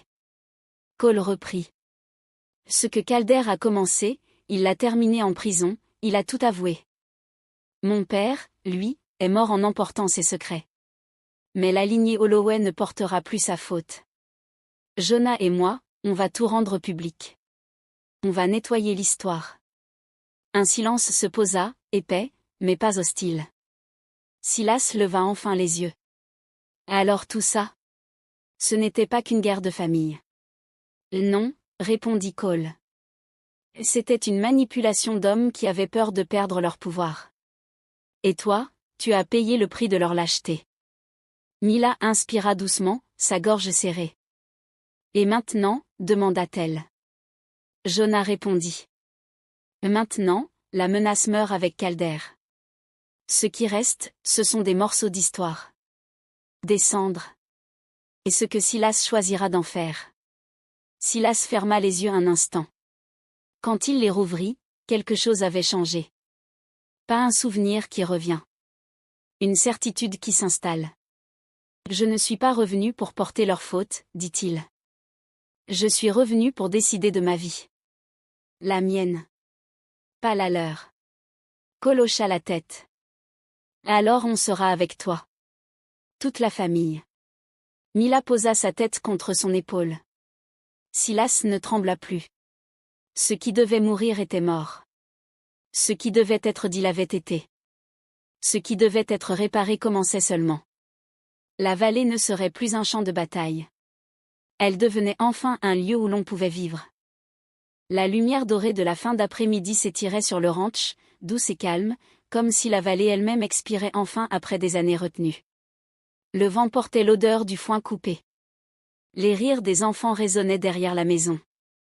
Les préparatifs de la fête de fiançailles battaient leur plein. C'était un jour qu'aucun des Blackridge n'aurait imaginé possible. Jonah et Tessa, réunis officiellement, entourés de leurs proches, sans tension, sans menace dans l'air. La table était dressée sous les peupliers. Des lampions attendaient la tombée du jour. La famille circulait d'un groupe à l'autre, légère, vivante, presque bruyante. Silas observait la scène depuis le bord du champ. Pas comme un spectateur. Pas comme un intrus. Comme quelqu'un qui revient de très loin et qui apprend encore à aimer la normalité.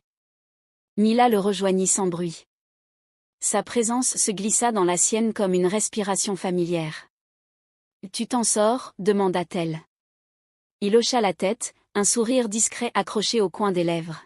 « Ils font moins peur que dans mes souvenirs.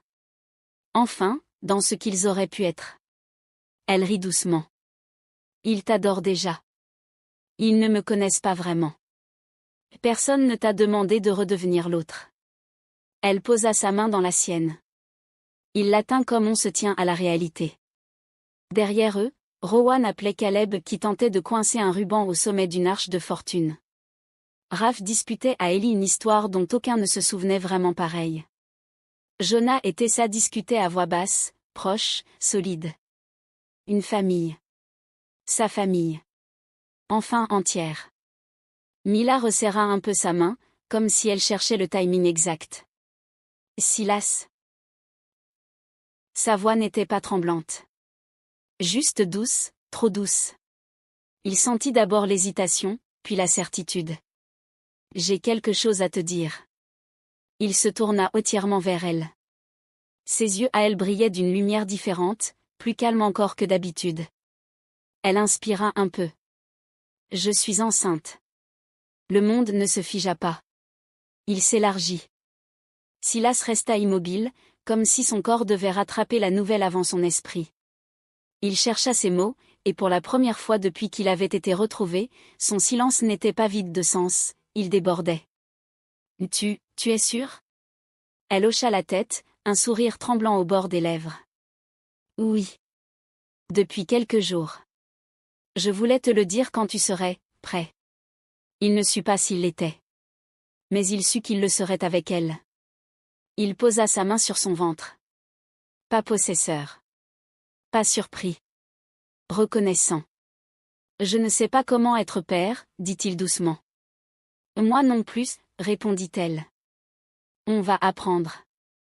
Comme tout le reste. Ensemble. Silas sentit, pour la première fois depuis sa disparition, quelque chose se stabiliser en lui, non pas un souvenir retrouvé, mais un ancrage nouveau. Un futur. Derrière eux, les voix se rapprochaient. La famille venait les chercher, prête à fêter les fiançailles, prête à accueillir n'importe quelle nouvelle, prête à porter ce qui venait avec les vivants. Mila souffla. Tu veux leur dire quand? Silas regarda les lampions, le ciel ouvert, les frères qui riaient, la sœur qui veillait, Jonah et Tessa enlacés près de la table. Ce soir, dit-il. Il prit la main de Mila. Ils avancèrent vers la famille qui se retourna vers eux comme un seul corps. Le soleil baissait. La lumière s'adoucissait. Et tandis qu'ils s'approchaient de ceux qui allaient devenir les grands-oncles, les grands-tantes, les parrains improvisés, Silas comprit enfin. La mémoire n'était pas ce qu'il avait perdu. La mémoire était ce qu'il était en train de construire. Avec eux. Avec elle. Avec l'enfant qui venait. La saga Blackridge ne se terminait pas. Elle changeait simplement de génération. Et pour la première fois, le temps recommençait vraiment.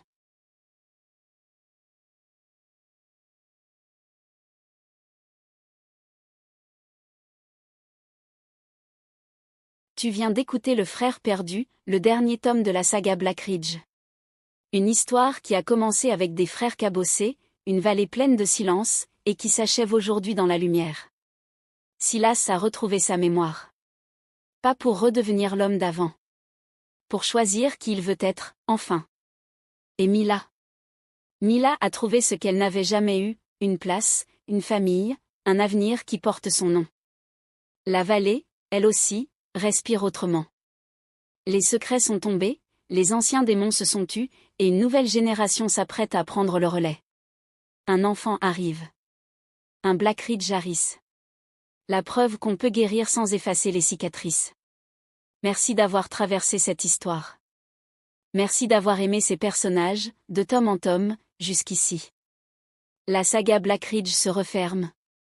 Mais leurs voix, leurs paysages et leurs amours continueront de vivre, quelque part, sous le ciel du Montana. Bonne nuit. Et à bientôt, pour une nouvelle histoire.